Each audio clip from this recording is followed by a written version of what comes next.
Good morning everyone. അക്കാഡമിക്സിൻ്റെ മറ്റൊരു എപ്പിസോഡിലേക്ക് എല്ലാവർക്കും ഹാർദമായിട്ടുള്ള സ്വാഗതം. എൻ്റെ പേര് അപൂർവദാസ്. നമ്മൾ ഇതിന് തൊട്ട് മുൻപത്തെ ക്ലാസ്സിൽ കണ്ടിട്ടുണ്ടായിരുന്ന കാര്യങ്ങൾ നിങ്ങൾ മറന്നിട്ടുണ്ടാവില്ല എന്ന് വിശ്വസിക്കുന്നു. നമ്മൾ എർത്തിനെ ഡിവൈഡ് ചെയ്യുകയും അവയെ ലോഞ്ചിറ്റ്യൂഡുകളായിട്ടും ലാറ്റിറ്റ്യൂഡുകളായിട്ടും ഡിവൈഡ് ചെയ്യുന്നത് കാണുകയുണ്ടായി. ഇതിൽ രണ്ട് ഇടങ്ങളിലും 0 ഡിഗ്രി ലാറ്റിറ്റ്യൂഡുകളും ലോഞ്ചിറ്റ്യൂഡുകളും നമ്മൾ കാണുകയുണ്ടായി. അതിലൊന്ന് ഇക്വേറ്റർ ആണ് എന്നും മറ്റൊന്ന് പ്രൈം മെറിഡിയൻ ആണ് എന്നും നമ്മൾ മനസ്സിലാക്കുകയുണ്ടായി. പ്രൈം മെറിഡിയന് 180 ഡിഗ്രി മാറിയിട്ട് അതിന് നേരെ ഓപ്പോസിറ്റായിട്ട് നമ്മൾ എന്ത് കാണുകയുണ്ടായി? ഇൻ്റർനാഷണൽ ഡേറ്റ് ലൈൻ കാണുകയുണ്ടായി. അപ്പോൾ ഡേറ്റ് എന്ന് പറയുന്ന കൺസെപ്റ്റിൽ നിന്ന് നമ്മൾ എന്ത് കണ്ടു? ടൈം എന്ന് പറയുന്ന കാര്യത്തിലേക്ക് നമ്മൾ വരികയുണ്ടായി. ഈ സമയത്തെ സംബന്ധിച്ച കാര്യം നിങ്ങൾ നോക്കിയ സമയത്ത് വിവിധ ടൈം സോണുകളായിട്ട് ഭൂമിയെ തിരിക്കുന്നുണ്ട് എന്ന് നമ്മൾ കാണുകയുണ്ടായി. ആ കാര്യത്തിനുള്ളിലോ എങ്ങനെയെല്ലാമാണ് ഓരോ ഡിഗ്രിയിലും വരുന്ന മാറ്റങ്ങൾ എങ്ങനെയെല്ലാമാണ്? എന്തുകൊണ്ടാണ് 15 ഡിഗ്രി എന്നുള്ളത് 1 അവർ സമയമായി നമ്മൾ പറയുന്നത്? ഇന്ത്യ എന്തുകൊണ്ടാണ് 82.5 എന്ന് പറയുന്ന ഒരു ഡിഗ്രിയിൽ നമ്മൾ എന്ത് ചെയ്തെടുത്തത്? നമ്മളുടെ ഇന്ത്യൻ സ്റ്റാൻഡേർഡ് ടൈം നമ്മൾ എന്തുകൊണ്ടാണ് തീരുമാനിച്ചത്? ഇത്തരത്തിലുള്ള വിവിധങ്ങളായിട്ടുള്ള കാര്യങ്ങൾ നമ്മൾ എന്ത് ചെയ്യുകയുണ്ടായി? ആ ഭാഗത്ത് ചർച്ച ചെയ്യുകയുണ്ടായി. അപ്പോൾ നമ്മൾ ഭൂമിയുടെ ഈ ഒരു സർഫേസിനെ എങ്ങനെ ഡിവൈഡ് ചെയ്യുന്ന കാര്യവും അതനുസരിച്ച് സമയം എങ്ങനെ മാറുന്നു എന്ന കാര്യവും നമ്മൾ വളരെ കൃത്യമായിട്ട് ചർച്ച ചെയ്യുകയുണ്ടായി. ഇന്ന് നമ്മൾ പോകുന്നത് സമയത്തെ സംബന്ധിക്കുന്ന കാര്യത്തിലേക്ക് മാത്രമല്ല, എർത്തിൻ്റെ ഇങ്ങനെ ഡിവൈഡ് ചെയ്തിരിക്കുന്ന ഒരു സർഫേസ് എർത്തിനുണ്ട് അല്ലേ. അതായത് ലാറ്റിറ്റ്യൂഡ് ഒരു ഇക്വേറ്റർ കിടക്കുന്നുണ്ട്, ഒരു ഇക്വേറ്റർ കിടക്കുന്നുണ്ട് അല്ലേ. അതിന് താഴെ ട്രോപ്പിക് ഓഫ് കാപ്രിക്കോൺ ഉണ്ട്, മുകളിൽ ട്രോപ്പിക് ഓഫ് ക്യാൻസർ ഉണ്ട് അല്ലേ. ഇവിടെ ട്രോപ്പിക് ഓഫ് ക്യാൻസർ കിടക്കുന്നുണ്ട് എന്ന് നിങ്ങൾക്കറിയാം. ഇവിടെ എന്താണ്? ഇക്വേറ്റർ കിടക്കുന്നുണ്ട് എന്ന് നിങ്ങൾക്കറിയാം. ഇതെത്രയാണ്? 0 ഡിഗ്രിയാണ്. ഇതോ 23½ നോർത്താണ്. ഇനി 23½ സൗത്തിൽ ആര് കിടക്കുന്നുണ്ട്? ട്രോപ്പിക് ഓഫ് കാപ്രിക്കോൺ കിടക്കുന്നുണ്ട് അല്ലേ. അപ്പോൾ ഇത്തരത്തിലുള്ള ഇവയെല്ലാം എങ്ങനെ കിടക്കുകയാണ്? ഇത് ഭൂമധ്യരേഖ അല്ലെ, ഇക്വേറ്ററിൻ്റെ ഭാഗമാണ്. പിന്നീട് എന്താണ്? ഇക്വേറ്ററിൻ്റെ നിയർ ഇക്വേറ്റർ പ്ലേസുകളുണ്ട്. അതിന് മുകളിലേക്ക് ബാക്കിയുള്ള ട്രോപ്പിക്കൽ ഏരിയകളുണ്ട് അല്ലേ. ട്രോപ്പിക്കൽ ഏരിയകൾ മുകളിലോട്ട് വേറെ കിടക്കുന്നുണ്ട്. അപ്പോൾ ഈ ഭാഗങ്ങളെല്ലാം ചേർന്നിട്ടാണ് എന്ത് സൃഷ്ടിക്കുന്നത്? ഭൂമിയുടെ സർഫേസിനെ നമ്മൾ ഡിവൈഡ് ചെയ്ത് വെച്ചിരിക്കുന്നത് എന്ന് നിങ്ങൾക്കറിയാം അല്ലേ. ഇനി ഇങ്ങനെ ഡിവൈഡ് ചെയ്ത് വെച്ചിരിക്കുന്ന ഈ ഒരു സർഫേസ് ലാറ്റിറ്റ്യൂഡിനുകളും ലോഞ്ചിറ്റ്യൂഡുകളുമായിട്ട് ഡിവൈഡ് ചെയ്യപ്പെട്ടിരിക്കുന്ന ഈ ഭൂമി ഒരു സ്ഥലത്ത് നിൽക്കുകയാണോ? തീർച്ചയായിട്ടുമല്ല. ഇവയെല്ലാം എന്ത് ചെയ്യുകയാണ്? തുടർച്ചയായിട്ട് ചലിച്ചു കൊണ്ടേയിരിക്കുകയാണ്.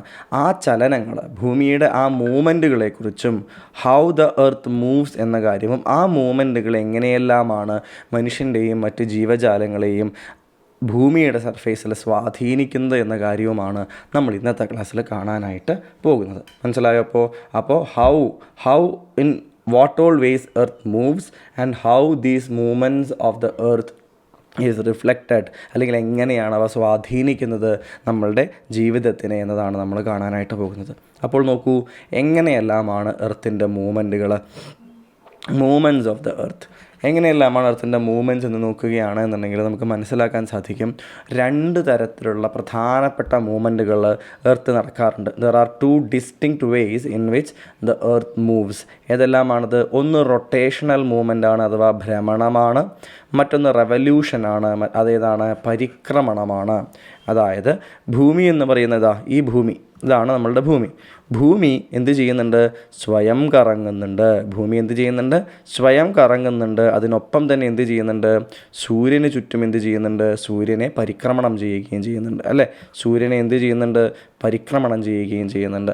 അപ്പോൾ ഈ ഭ്രമണം എന്ന് പറയുന്ന, റൊട്ടേഷൻ എന്ന് പറയുന്ന ഈ പ്രോസസ്സ് 24 മണിക്കൂർ കൊണ്ട് പൂർത്തിയാക്കുന്ന ഭൂമി പരിക്രമണത്തിന് വേണ്ടി, റവല്യൂഷന് വേണ്ടി 365.25 ദിവസമാണ് എടുക്കാറുള്ളത് അല്ലേ. ഈ 4 ദിവസം നമ്മൾ എന്ത് ചെയ്യും? നമ്മൾ ആഡ് ചെയ്ത് എന്ത് ചെയ്യും? 4 വർഷം കൂടുന്ന സമയത്ത് ഈ 4 തവണ ഈ കാലുകൾ കൂട്ടിച്ചേർത്ത് ഒരു എക്സ്ട്രാ ദിവസമായിട്ട് എന്ത് ചെയ്യും? നമ്മൾ അധിവർഷമായിട്ട്, ലീപ്പ് ഇയറായിട്ട് നമ്മൾ എന്ത് ചെയ്യും? 4ാമത്തെ വർഷത്തിനെ കണക്കാക്കും. അതിന് മുമ്പത്തെ 3 വർഷങ്ങളിലെ എന്ത് ചെയ്യും? 3 വർഷങ്ങളിലെ കാലിനെ എല്ലാം കൂടി ചേർത്തിട്ട് എന്ത് ചെയ്യും? ആ മുക്കാലിൻ്റെ ഒപ്പം ആ 4ാമത്തെ വർഷത്തിലെ കാലും കൂടി ചേർത്തിട്ട് ഒരു ദിവസമായിട്ട് അതിവർഷമാക്കിയിട്ട് നമ്മൾ എന്ത് ചെയ്യും? ആ ഒരു 4ാമത്തെ വർഷം നമ്മൾ കണക്കാക്കുകയും ചെയ്യും അല്ലേ. ഇങ്ങനെയാണ് എന്ത് ചെയ്യുന്നത്? എർത്തിൻ്റെ മൂവ്മെൻറ്റ് കാരണം എന്തുണ്ടാകുന്നത്? ഒരു ദിവസമുണ്ടാകുന്നതും പരിക്രമണം കാരണം ഒരു വർഷമുണ്ടാകുകയും ചെയ്യുന്നത്. സംശയങ്ങളൊന്നുമില്ലല്ലോ ആ കാര്യത്തിൽ. അപ്പോൾ this is about the movements of earth. പക്ഷേ ഇത്രയും എളുപ്പത്തിൽ പറഞ്ഞ് അവസാനിപ്പിക്കാൻ പറ്റിയ കാര്യമാണോ ഈ മൂവ്മെൻറ്റ്സ് ഓഫ് ദ എർത്ത്? തീർച്ചയായിട്ടുമല്ല. എർത്ത് സ്വന്തം അച്ചുതണ്ടിൽ ഇങ്ങനെ സ്വയം ഭ്രമണം ചെയ്യുന്ന ഈ ഒരു രീതി കാരണവും സൂര്യന് ചുറ്റും അതിനൊപ്പം തന്നെ ഭ്രമണം ചെയ്യുന്ന അതേ സമയത്ത് തന്നെ സൂര്യന് ചുറ്റും പരിക്രമണം ചെയ്യുന്നത് കൊണ്ടും ഈ എർത്ത് ഭ്രമണം ചെയ്യുന്നത് എങ്ങനെയാണ്? ഒരു സാങ്കല്പികമായിട്ടുള്ള ഒരു അച്ചുതണ്ടിലാണ്, അല്ലെ? അച്ചുതണ്ടിനെ ആധാരമാക്കിയിട്ടാണ്. ഈ അച്ചുതണ്ടിനാകട്ടെ എന്താണ് പ്രത്യേകത? ഈ അച്ചുതണ്ടിൻ്റെ പ്രത്യേകത എന്ന് വെച്ച് കഴിഞ്ഞാൽ അത് ഈ എലിപ്റ്റിക്കൽ ഓർബിറ്റുമായിട്ടാണ് എന്നുണ്ടെങ്കിൽ എങ്ങനെയാണ്? 66.5 ഡിഗ്രി സെൽഷ്യസ് ഡിഗ്രിയും നമ്മളുടെ ലംബവുമായിട്ടാണെങ്കിൽ 23.5 ഡിഗ്രിയും എന്ത് ചെയ്യുന്നുണ്ട്? ആംഗിൾ ക്രിയേറ്റ് ചെയ്യുന്നുണ്ട്. അപ്പോൾ ഈ ഒരു അച്ചുതണ്ടിൻ്റെ ഈ ഒരു ചെരിവും എന്ത് ചെയ്യുന്നുണ്ട്? വിവിധങ്ങളായിട്ടുള്ള എഫക്റ്റുകൾ എവിടെ സൃഷ്ടിക്കുന്നുണ്ട്? ഭൂമിയിൽ സൃഷ്ടിക്കുന്നുണ്ട്. അവ എന്തെല്ലാമാണ് എന്ന് നമുക്ക് എന്ത് ചെയ്യാം? ഒന്ന് പരിശോധിക്കാം. ശ്രദ്ധിച്ചിരിക്കുക, ഇമ്പോർട്ടൻ്റ് ആയിട്ടുള്ള കാര്യങ്ങളാണ്. ആദ്യം നമ്മൾ പരിഗണിക്കുന്നത് എന്ത് തന്നെയാണ്? റൊട്ടേഷൻ ഓഫ് ദ എർത്ത് അഥവാ എർത്തിൻ്റെ ഭ്രമണത്തിനെ കുറിച്ച് തന്നെയാണ്. നമുക്കറിയാമല്ലോ എർത്ത് എങ്ങനെയാണ് ജിയോയിഡ് ഷേപ്പിലാണെന്ന് നമുക്കറിയാം. പോൾസ് മുതൽ എവിടെ വരെ, ഇക്വേറ്റർ വരെ നമുക്ക് എന്താണ്? ഉത്തരാർദ്ധഗോളം, അല്ലേ? നോർത്തേൺ ഹെമിസ്ഫിയർ കിടക്കുന്നുണ്ട്, അല്ലേ? ഭൂമധ്യരേഖ അഥവാ ഇക്വേറ്റർ എന്ത് ചെയ്യുന്നു? നോർത്തേൺ ഹെമിസ്ഫിയർ അഥവാ ഉത്തരാർദ്ധഗോളം എന്നും സദേൺ ഹെമിസ്ഫിയർ അഥവാ ദക്ഷിണാർദ്ധഗോളം എന്ന രീതിയിലും രണ്ടായിട്ട് ഭൂമിയെ എന്ത് ചെയ്യുന്നുണ്ട്? കൃത്യമായിട്ട് ഡിവൈഡ് ചെയ്യുന്നുണ്ട് എന്ന് നിങ്ങൾക്കറിയാം, അല്ലേ? ഇനി ഭൂമി എങ്ങനെയാണ് റൊട്ടേറ്റ് ചെയ്യുന്നത്?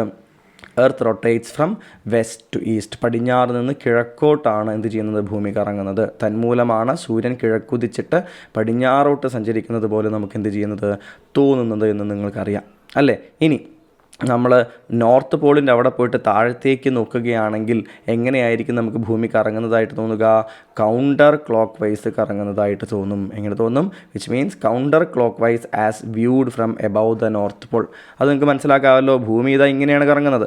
അപ്പോൾ നോർത്ത് പോളിൻ്റെ അവിടെ പോയിട്ട് താഴത്തേക്ക് നോക്കിയാൽ, ഒരു വിമാനം എടുത്ത് നോർത്ത് പോളിൻ്റെ മുകളിൽ പോകുന്നു, അങ്ങനെ പറന്നുകൊണ്ട് പോകുമ്പോൾ താഴത്തേക്ക് നോക്കുമ്പോൾ എങ്ങനെയാണ് ഈ ഒരു കറക്കം എങ്ങനെയാണ് കാണുന്നത്? ഒന്ന് ആലോചിച്ച് നോക്കൂ. നിങ്ങൾ ഇങ്ങനെ മുകളിലേക്ക് പോകുമ്പോൾ ഒരു വാച്ച് എടുത്ത് നിങ്ങൾ നോക്കുക, എന്നിട്ട് അതിൻ്റെ ഒപ്പം തന്നെ താഴത്തേക്ക് നോക്കിയാൽ വാച്ചിലെ സൂചി എങ്ങനെ കറങ്ങുന്നുണ്ടാവും? ഇങ്ങനെ കറങ്ങുന്നുണ്ടാകും, അല്ലേ?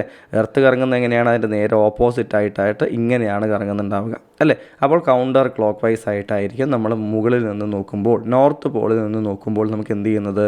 നമുക്ക് കാണുന്നത് എന്ന കാര്യം എന്ത് ചെയ്യുക? പ്രത്യേകം ആലോചിക്കാനായിട്ട് ശ്രമിക്കുക. ഓക്കെ ആണല്ലോ? ഇത് മറന്നു പോകരുത്. Okay, fine. ആ കാര്യത്തിന് ശേഷം നമ്മൾ ഇനി എന്താണ് കാണുന്നത്? ഒരു ഇമാജിനറി ആക്സിസ് ഉണ്ട് എന്ന് നമ്മൾ പറഞ്ഞു. ഇപ്പോൾ ഈ കാണിച്ചിരിക്കുന്ന ചിത്രത്തിലോ ഇത് കഴിഞ്ഞ് ഉടനെ കാണിക്കാൻ പോകുന്ന ചില ചിത്രങ്ങളിലൊന്നും എന്തുണ്ടാവില്ല? ഈ ഇമാജിനറി ആക്സിസ് കാണിച്ചുകൊണ്ട്, അതായത് അതിൻ്റെ ഒരു ചെരിവ് കാണിക്കില്ല. ഇപ്പോൾ ഇത് കറക്റ്റ് ലംബമായി നിൽക്കുന്ന പോലെയാണ് ഭൂമി കാണിച്ചിട്ടുള്ളത്. പക്ഷേ ശരിക്കും എങ്ങനെയാണ്? ഇങ്ങനെയല്ല. എങ്ങനെയുണ്ട്? ഒരു 23.5 ഡിഗ്രി എന്തുണ്ട്? ഈ ആക്സിസിന് ഒരു ചെരിവുണ്ട് എന്ന കാര്യം നിങ്ങൾ എന്ത് ചെയ്യണം? മനസ്സിലാക്കേണ്ടതുണ്ട്. ഓക്കെ, അത് നമുക്ക് എന്ത് ചെയ്യാൻ വരുന്ന വഴിക്ക് നമുക്കിനി അടുത്ത ഭാഗങ്ങളിലേക്ക് നമുക്കത് നോക്കാം. ഇനി ഇമാജിനറി ആക്സിസിനെ കുറിച്ച് നമ്മൾ എന്ത് ചെയ്തു? പറഞ്ഞിട്ടുണ്ട്. ഇനി റൊട്ടേഷണൽ സ്പീഡ്. നമ്മൾ റൊട്ടേഷനെക്കുറിച്ച് അഥവാ ഭ്രമണത്തെക്കുറിച്ചാണല്ലോ സംസാരിക്കുന്നത്. Rotational speed at the equator is higher than other places and the rotational speed at Paul's R 0. എന്താണ് അതിൻ്റെ അർത്ഥം? ഈ റൊട്ടേറ്റ് ചെയ്യുന്നുണ്ടല്ലേ ഭൂമി, ഇക്വേറ്ററിലാണ് ഏറ്റവും വേഗതയിൽ ഭൂമി റൊട്ടേറ്റ് ചെയ്യുന്നത്. മുകളിലേക്ക് പോകും തോറും ഈ റൊട്ടേഷൻ്റെ, ഭ്രമണത്തിൻ്റെ ഈ ഒരു സ്പീഡ് കുറഞ്ഞു വന്ന് പോൾസിൽ എന്താണ്? 0 ആയിട്ട് മാറുകയാണ്. 0 km/h എന്ത് ചെയ്യുന്നത്? ഭൂമി ഭ്രമണം ചെയ്യുന്നത് എന്നാണ് നമുക്ക് കണക്കാക്കുന്നത്. അപ്പോൾ എങ്ങനെയാണ് ഈ ഒരു ഭൂമി പല സ്ഥലങ്ങളിലും പല സ്പീഡിൽ കറങ്ങുക എന്നൊരു സംശയം ചിലപ്പോൾ തോന്നിയിട്ടുണ്ടാകാം. അതിന് കാരണം എന്തെന്ന് മനസ്സിലാക്കിയാൽ മതി. ശ്രദ്ധിച്ചു നോക്കൂ. ഇപ്പോൾ ഇവിടെ ഒരാൾക്ക് എന്ത് ചെയ്യുന്നുണ്ട്? ഇവിടെ ഒരാൾക്ക് ഒരു പോയിൻ്റ് ഉണ്ടെന്ന് വിചാരിക്കൂ, ഇവിടെയും ഒരു പോയിൻ്റ് ഉണ്ട്. നിങ്ങളൊന്ന് ആലോചിച്ച് നോക്കൂ. ഈ പോയിൻറ്റിന് ഭൂമധ്യരേഖയുടെ അവിടെ എന്താണ്? ഈ സർക്കിൾ അത്രയും വലുതാണ്, അല്ലേ? അത്രയും വലുതാണ് ഈ ഭൂമധ്യരേഖയിലെ സർക്കിൾ എന്ന് പറയുന്നത്. മുകളിലേക്ക് പോകും തോറുമോ ഈ സർക്കിളിൻ്റെ ചുറ്റളവ് എന്ത് ചെയ്യുകയാണ്? കുറഞ്ഞു വരികയാണ്. പോൾസിലോ അതൊന്നുമില്ലാതൊരു പോയിൻ്റായി മാറുകയാണ്. ഇനി ഒന്ന് ആലോചിച്ച് നോക്കൂ. ഈ മുഴുവനായിട്ടുള്ള ഈ ഒരു വൃത്തം മുഴുവനായിട്ട് കറങ്ങി വരികയാണല്ലോ ഒരു ഭ്രമണം നടത്തുമ്പോൾ ഭൂമി ചെയ്യുന്നത്. അപ്പോൾ ഭൂമധ്യരേഖയിലെ ഒരു പോയിൻ്റ്, ഇവിടുത്തെ ഈ പോയിൻറ്റിന് ഇവിടെ നിന്ന് കറങ്ങി ഇങ്ങനെ പോയി വരണമെന്ന് വിചാരിക്കൂ. ഇനി അതിൻ്റെ അതേ എന്താ പറയുക, ലോഞ്ചിറ്റ്യൂഡിൽ വരച്ച മറ്റൊരു പോയിൻ്റ് കുറേ മുകളിൽ ഒരു ഒരു ലാറ്റിറ്റ്യൂഡിലുണ്ട് എന്നുണ്ടെങ്കിൽ ഇതും എന്ത് ചെയ്യണം, ഇങ്ങനൊരു സർക്കിളിൽ ഇതേപോലെ പോയി കറങ്ങി വരണം അല്ലേ. അപ്പോൾ ഈ പോയിൻ്റ് എത്രയധികം ദൂരം എന്ത് ചെയ്യേണ്ടി വരും, ഈ മുകളിലെ പോയിൻറ്റിനേക്കാളും ഈ ബിയേക്കാളും എ എന്ത് ചെയ്യേണ്ടി വരും, എ എന്ന പോയിൻ്റ് ധാരാളം ദൂരം അധികം സഞ്ചരിക്കേണ്ടി വരും. പക്ഷേ ഇരു കൂട്ടർക്കും സഞ്ചരിക്കാനുള്ള സമയം എത്ര തന്നെയാണ്, ഒരു ദിവസം 24 hours മാത്രമാണ്. എർത്തിൻ്റെ ഒരു ഭാഗം 24 hours കൊണ്ട് കറങ്ങി വരികയും മറ്റൊരു ഭാഗം 20 hours കൊണ്ട് കറങ്ങി വരികയാണോ ചെയ്യുന്നത്? അല്ല. ഇവർക്ക് രണ്ടു കൂട്ടർക്കും ഏത് പോയിൻ്റിലാണെങ്കിലും എങ്ങനെയാണ് കറങ്ങി വരാനുള്ള സമയം 24 മണിക്കൂർ മാത്രമാണ്. അതായത് ഈ ദൂരം കൂടിയ ആൾക്കും ദൂരം കുറവ് സഞ്ചരിക്കേണ്ട ഈ ഒരു ഭാഗത്തിനും എന്താണ് 24 മണിക്കൂർ തന്നെയാണ് എന്തുള്ളത്, കറങ്ങി വരാനുള്ള സമയം. അപ്പോൾ തീർച്ചയായിട്ടും ദൂരം കൂടുതലുള്ള ആ പോയിൻ്റ് എന്ത് ചെയ്യും, കൂടുതൽ വേഗത്തിൽ സഞ്ചരിക്കണം. കാരണം 24 മണിക്കൂറിനുള്ളിൽ ഈ ബി പൂർത്തീകരിക്കുന്ന ദൂരത്തിനേക്കാൾ കുറേ അധികം കൂടുതൽ കറങ്ങി വരേണ്ടതുണ്ട് അല്ലേ. അതുകൊണ്ട് ഈ ഭൂമധ്യരേഖയുടെ അവിടെയാണ് ഏറ്റവും ഫാസ്റ്റായിട്ട് എന്ത് ചെയ്യുന്നത്, ഭൂമി ഭ്രമണം നടത്തുന്നത്. 1670ഓളം കിലോമീറ്റർ താഴത്തേക്ക് പോകും തോറും എന്താണ്, അല്ലെങ്കിൽ മുകളിലേക്ക് പോകും തോറും ഭൂമധ്യരേഖയിൽ നിന്ന് നോർത്തേൺ സൈഡിലേക്ക് പോയാലും സദേൺ സൈഡിലേക്ക്, അതായത് പോൾവേർഡ്സ് ഇരു ഡയറക്ഷനിൽ പോകുമ്പോഴും എന്താണ്, ആ സ്പീഡ് കുറഞ്ഞു വരികയും അവസാനം പോൾസിൽ എന്താവുകയും ചെയ്യും, അത് 0 km/h. ഇവിടെ എന്താണ്, ഇവിടെ ഒരു പോയിൻ്റാണ്, ആ പോയിൻറ്റിന് എങ്ങോട്ടും സഞ്ചരിക്കാനില്ല, അവിടെ തന്നെ നിൽക്കുകയാണ്. അപ്പോൾ എത്രയാണ്, 0 km/h ആണ് അവിടുത്തെ സ്പീഡ് എന്ന് മനസ്സിലാക്കുക. അപ്പോൾ എന്തുകൊണ്ടാണ് ഭൂമിയുടെ ഭ്രമണത്തിന് ഭൂമിയുടെ ഓരോ ഭാഗത്തും ഓരോ സ്പീഡ് എന്ന കാര്യം നിങ്ങൾക്ക് മനസ്സിലായിട്ടുണ്ടാകുമെന്ന് വിശ്വസിക്കുകയാണ്. ഇനി നമ്മൾ നോക്കുന്ന സമയത്ത് എന്താണ് കണ്ടത്, speed at the equator is around 1667 km/h. 1667 km/h ആണ് എന്ത് ചെയ്യുന്നത്, ഭൂമി ഏതാണ്ട് ഭൂമധ്യരേഖയുടെ ഭാഗത്ത് എന്ത് ചെയ്യുന്നത്, സഞ്ചരിച്ചു കൊണ്ടിരിക്കുന്നത്. നിങ്ങളൊന്ന് ആലോചിച്ച് നോക്കൂ, നമ്മളൊക്കെ ഏതാണ്ട് എത്രയാണ്, ഒരു 1300, ഇന്ത്യയുടെ ഭാഗമൊക്കെ നോക്കുകയാണെങ്കിൽ ഏതാണ്ട് ഒരു 1300 കിലോമീറ്റർ അല്ലെങ്കിൽ ഏതാണ്ട് ആ ഒരു സ്പീഡിലൊക്കെ നമ്മൾ എന്ത് ചെയ്യുന്നുണ്ട്, നമ്മൾ നിൽക്കുന്ന ഭാഗം ഏതാണ്ട് 1300 km/h പോയിക്കൊണ്ടിരിക്കുകയാണ്, കറങ്ങിക്കൊണ്ടിരിക്കുകയാണ്. നമ്മൾ എന്ത് ചെയ്യുന്നില്ല, നമ്മളുടെ അന്തരീക്ഷവും അതിൻ്റെ വലുപ്പമൊക്കെ കാരണം നമ്മൾ എന്ത് ചെയ്യുന്നില്ല, ഗ്രാവിറ്റിയും ഇങ്ങനെ എല്ലാ കാര്യങ്ങളും കൊണ്ട് നമുക്ക് എന്ത് ചെയ്യുന്നില്ല, അത് ഫീൽ ചെയ്യുന്നില്ല എന്നേ ഉള്ളൂ. മനസ്സിലാവുന്നുണ്ടോ? ഇനി മറ്റൊരു കാര്യം നിങ്ങൾ പ്രത്യേകം ആലോചിക്കുക. എന്താണത്, ഇക്വേറ്ററിൽ ഏതൊരു സമയത്തും ഏതൊരു കാലത്തും എപ്പോഴും എങ്ങനെയായിരിക്കും, days and nights are equal. എപ്പോഴും ഓർത്ത് വയ്ക്കുക, ഈ പോയിൻ്റ് എപ്പോഴും ഓർത്ത് വയ്ക്കുക. എന്താണ്, ഇക്വേറ്ററിൻ്റെ അടുത്ത് കിടക്കുന്ന, ഇക്വേറ്ററിൽ കിടക്കുന്ന എല്ലാ ഭാഗങ്ങളിലും ഒരു ദിവസത്തിൻ്റെയും അതുപോലെ തന്നെ രാത്രിയുടെയും നീളം എപ്പോഴും തുല്യമായിരിക്കും. മനസ്സിലാവുന്നുണ്ടോ? 12 മണിക്കൂർ രാത്രിയും 12 മണിക്കൂർ പകലുമായിരിക്കും എവിടെ ഉണ്ടാവുക, ഇക്വേറ്ററിൻ്റെ അവിടെ കിടക്കുന്ന എല്ലാ ഇടങ്ങളിലും ഉണ്ടാവുക. അതിനർത്ഥം എന്താണ്, ഇക്വേറ്ററിൽ നിന്ന് നോർത്തേൺ ഡയറക്ഷനിലേക്കും സദേൺ ഡയറക്ഷനിലേക്കും മൂവ് ചെയ്യുന്നതോട് കൂടിയിട്ട് ദിവസങ്ങളുടെയും രാത്രികളുടെയും നീളത്തിൽ കാര്യമായ വ്യത്യാസം വരുന്നു. ഒരു കാലഘട്ടത്തിൽ ഡേയ്സിന് നീളം കൂടുകയും നൈറ്റ്സിന് നീളം കുറയുകയും ചെയ്യുമ്പോൾ പിന്നീട് ഡേയ്സിന് നീളം കുറയുകയും നൈറ്റ്സിന് നീളം കൂടുകയും ചെയ്യും. മനസ്സിലാവുന്നുണ്ടോ? നീളമേറിയ പകലും വളരെ ചെറിയ സമയം മാത്രമുള്ള രാത്രിയും ഉണ്ടാകുന്ന ഒരു കാലഘട്ടം ഉണ്ടാകും. അതിനുശേഷം എന്തുണ്ടാകും, വളരെ നീളമേറിയ രാത്രിയും കുറച്ച് സമയം മാത്രമുള്ള പകലുകളും ഉണ്ടാകും. പോളുകളിൽ തുടർച്ചയായ 6 മാസം പകലും തുടർച്ചയായ 6 മാസം രാത്രിയും അനുഭവപ്പെടുകയാണ്. അപ്പോൾ ഈ രീതിയിൽ വിവിധങ്ങളായിട്ടുള്ള മാറ്റങ്ങളുണ്ട്. ഇവയെല്ലാം എന്താണ് നമ്മൾ ചർച്ച ചെയ്യുന്നതായിരിക്കും. പക്ഷേ തുടക്കത്തിൽ നിങ്ങൾ എന്താ ആലോചിക്കുക, ഇക്വേറ്ററിൽ എപ്പോഴും എങ്ങനെയായിരിക്കും, ദിവസത്തിൻ്റെയും രാത്രിയുടെയും നീളം തുല്യമായിരിക്കും. തുല്യമായിട്ടുള്ള ദിനരാത്രങ്ങളാണ് ഭൂമധ്യരേഖയിൽ ഇക്വേറ്ററിൽ നമുക്ക് അനുഭവപ്പെടുന്നത് എന്ന കാര്യം പ്രത്യേകം നോട്ട് ഡൗൺ ചെയ്ത് വെക്കാനായിട്ട് ശ്രമിക്കുക. ഓക്കെ ആണല്ലോ? അപ്പോൾ ഭ്രമണം എന്ന കാര്യത്തിനെ കുറിച്ചിട്ടുള്ള ആദ്യ ഐഡിയകൾ നിങ്ങൾക്ക് കിട്ടിയെന്ന് ഞാൻ വിശ്വസിക്കുന്നു. ഇനി നമ്മൾ പോകുന്നത് എന്തെല്ലാമാണ് ഈ ഭൂമിയുടെ ഭ്രമണം കാരണം ഉണ്ടാകുന്ന ആഫ്റ്റർ എഫക്റ്റുകൾ, എന്തിനെയെല്ലാമാണ് ഈ ഭൂമിയുടെ ഭ്രമണം, ഈ ഒരു സ്വന്തം അച്ചുതണ്ടിലുള്ള ഈ കറങ്ങൽ സ്വാധീനിക്കുന്നത്. What all things are the outputs of this particular rotation by the earth on its own axis. നോക്കൂ, ഇവിടെ എന്താണ്, ഈ ആക്സിസ് ഒന്ന് ചെരിച്ച് തന്നെ കണ്ടിട്ടുണ്ട്. അപ്പോൾ നിങ്ങൾക്കൊരു കാര്യം മനസ്സിലായോ?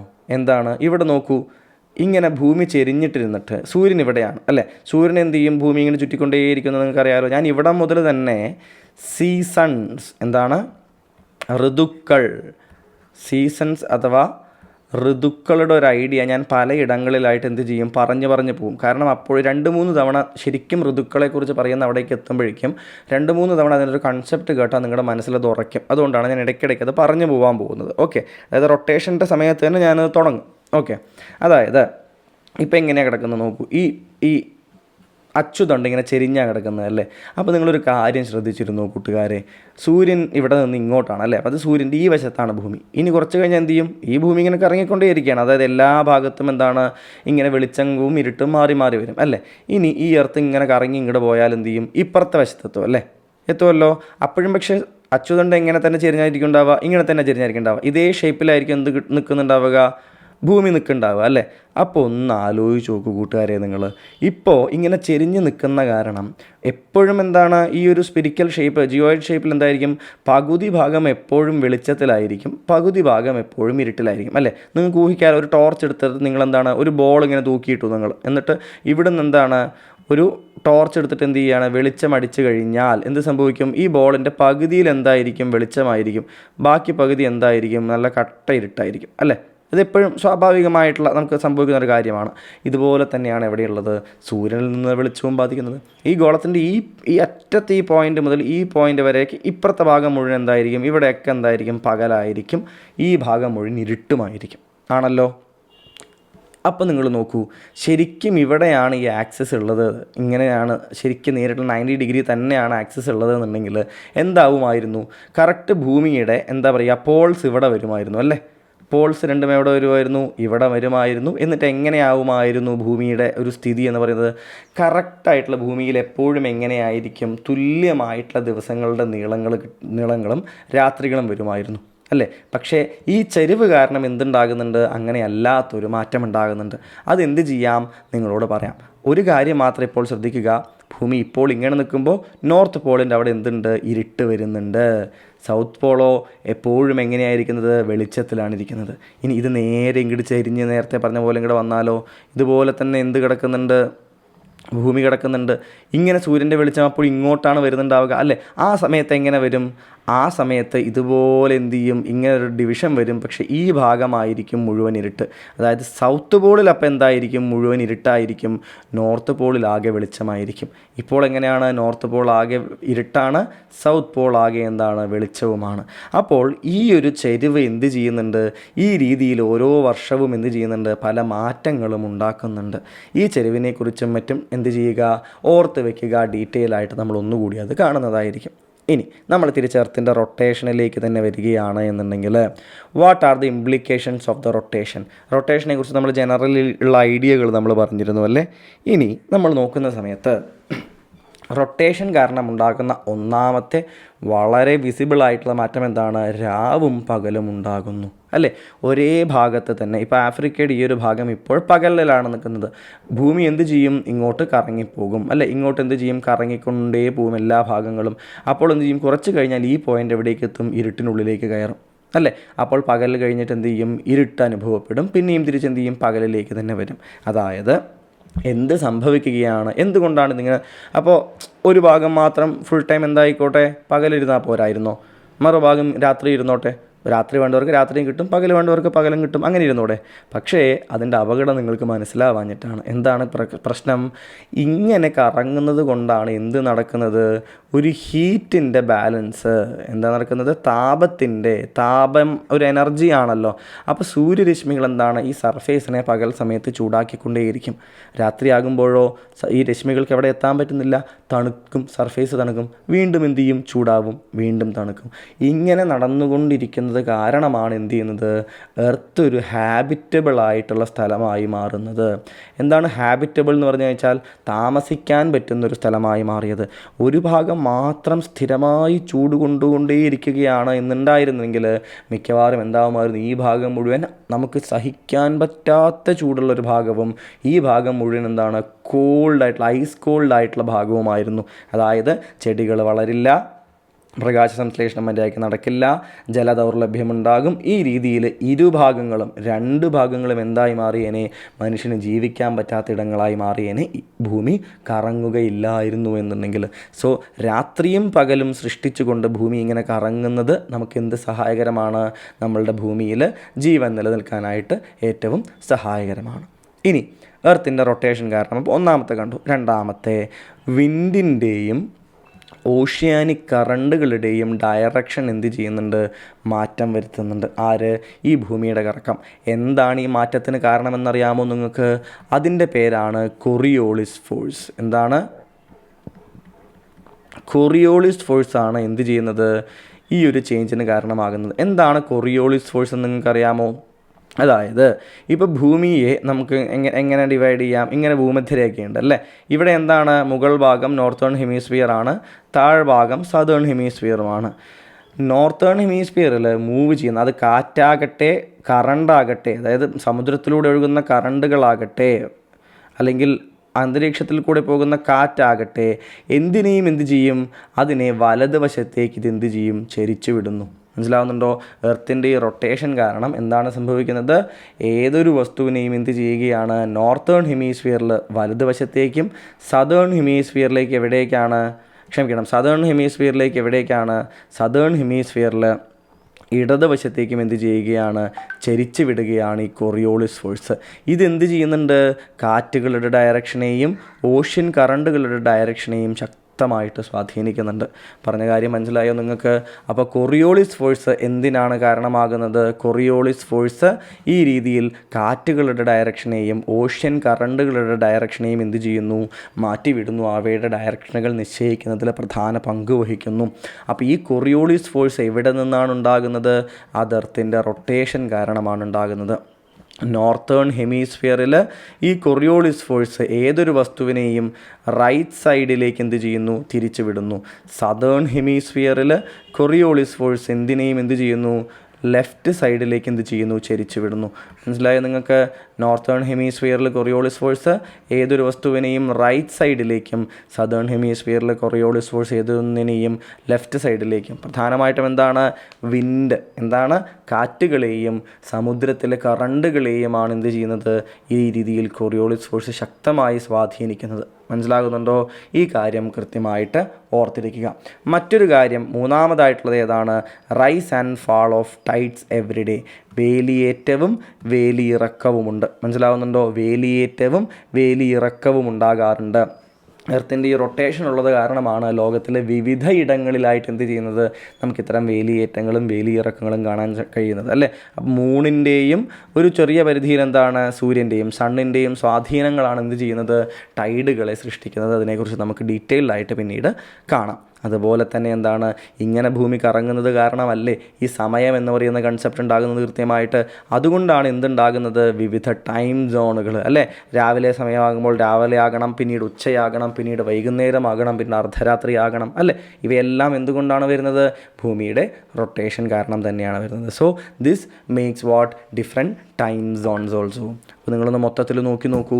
Implications of the rotation of the earth എന്ന് പറഞ്ഞാൽ എന്തെല്ലാമാണ് എന്നൊന്ന് വായിച്ചു നോക്കൂ. അതുപോലെ തന്നെ ആദ്യം പറഞ്ഞ പോലെയുള്ള ആ ഒരു ആക്സിസിൻ്റെ ചെരിവ് എങ്ങനെയാണ് നോർത്ത് പോളിനെ ഈ കാണുന്ന ചിത്രത്തിൽ മുഴുവൻ സമയം ഇരുട്ടിലേക്കാക്കുന്നത് എന്നും സൗത്ത് പോളിനെ മുഴുവൻ സമയം പകലിലേക്കാക്കുന്നത് എന്നും നോക്കൂ. കാരണം ഇനി അങ്ങോട്ട് പോകുമ്പോൾ നമ്മളതൊക്കെ പറയും.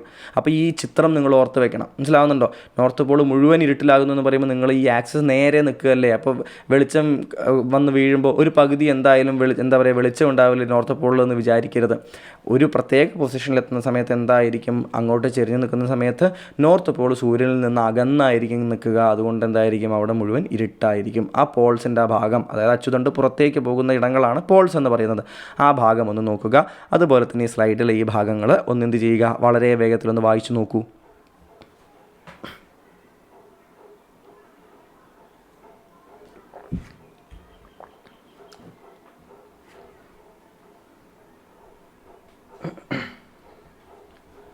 വായിച്ചു നോക്കിയോ?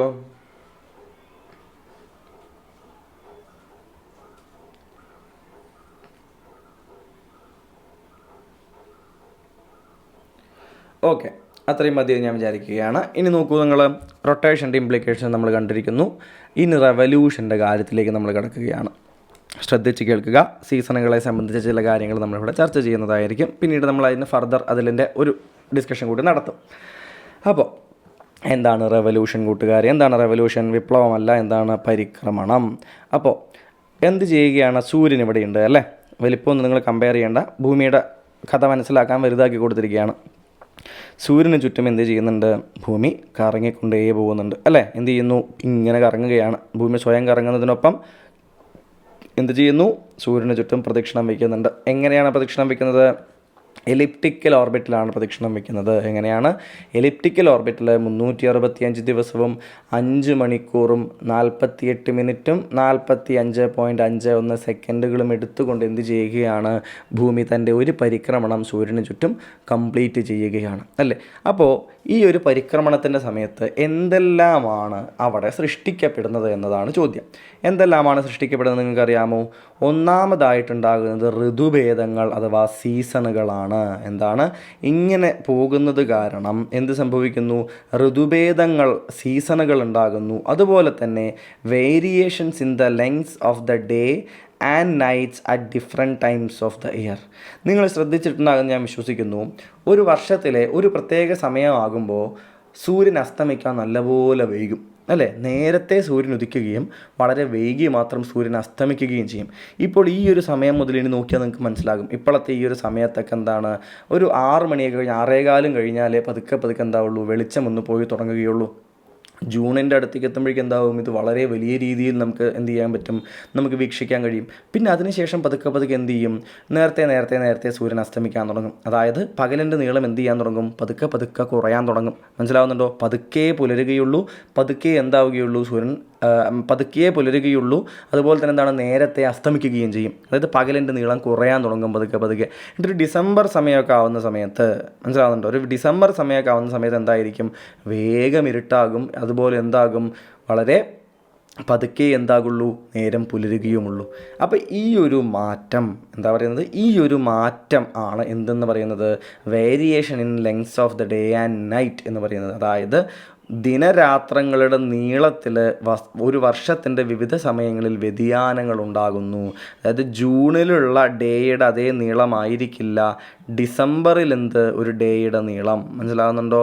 ജൂണിലുള്ള ഒരു ദിവസത്തിൻ്റെ നീളമായിരിക്കില്ല ഡിസംബറിലുള്ള ഒരു ദിവസത്തിൻ്റെ നീളം. അപ്പോൾ ഈ ഒരു വ്യത്യാസങ്ങളെ സൃഷ്ടിക്കുന്നത് എന്താണ് എന്ന് ചോദിച്ചാൽ അതെന്താണ്, അത് ഈ ഒരു റെവല്യൂഷൻ കൂടി കാരണമാണ്. അതിനൊപ്പം എന്തുകൂടിയുണ്ട്, ഈ എർത്തിൻ്റെ ആക്സിസിൻ്റെ ഈ ഒരു ചെരിവ് കൂടിയുണ്ട്. അത് നമ്മൾ ഉടനെ കാണുന്നതായിരിക്കും. ഇനി ഋതുഭേദങ്ങളെക്കുറിച്ച് നമ്മൾ എന്ത് ചെയ്യുന്നില്ല, ഇവിടെ ഇപ്പോൾ ഡീറ്റെയിൽഡായിട്ട് ചർച്ച ചെയ്യുന്നില്ല. നമുക്ക് എന്ത് ചെയ്യാം, അതിൻ്റെ ഭാഗങ്ങളിലേക്ക് നമ്മൾ എത്തും. ആ ഭാഗത്ത് നമുക്ക് ഡീറ്റെയിൽഡായിട്ട് ചർച്ച ചെയ്യാം. എന്നാലും നിങ്ങൾ ഈ പിക്ചർ ഒന്ന് ശ്രദ്ധിക്കുക. ഈ പിക്ചർ ശ്രദ്ധിക്കുമ്പോൾ നിങ്ങൾക്ക് എന്ത് മനസ്സിലാകുന്നുണ്ട് കൂട്ടുകാരെ?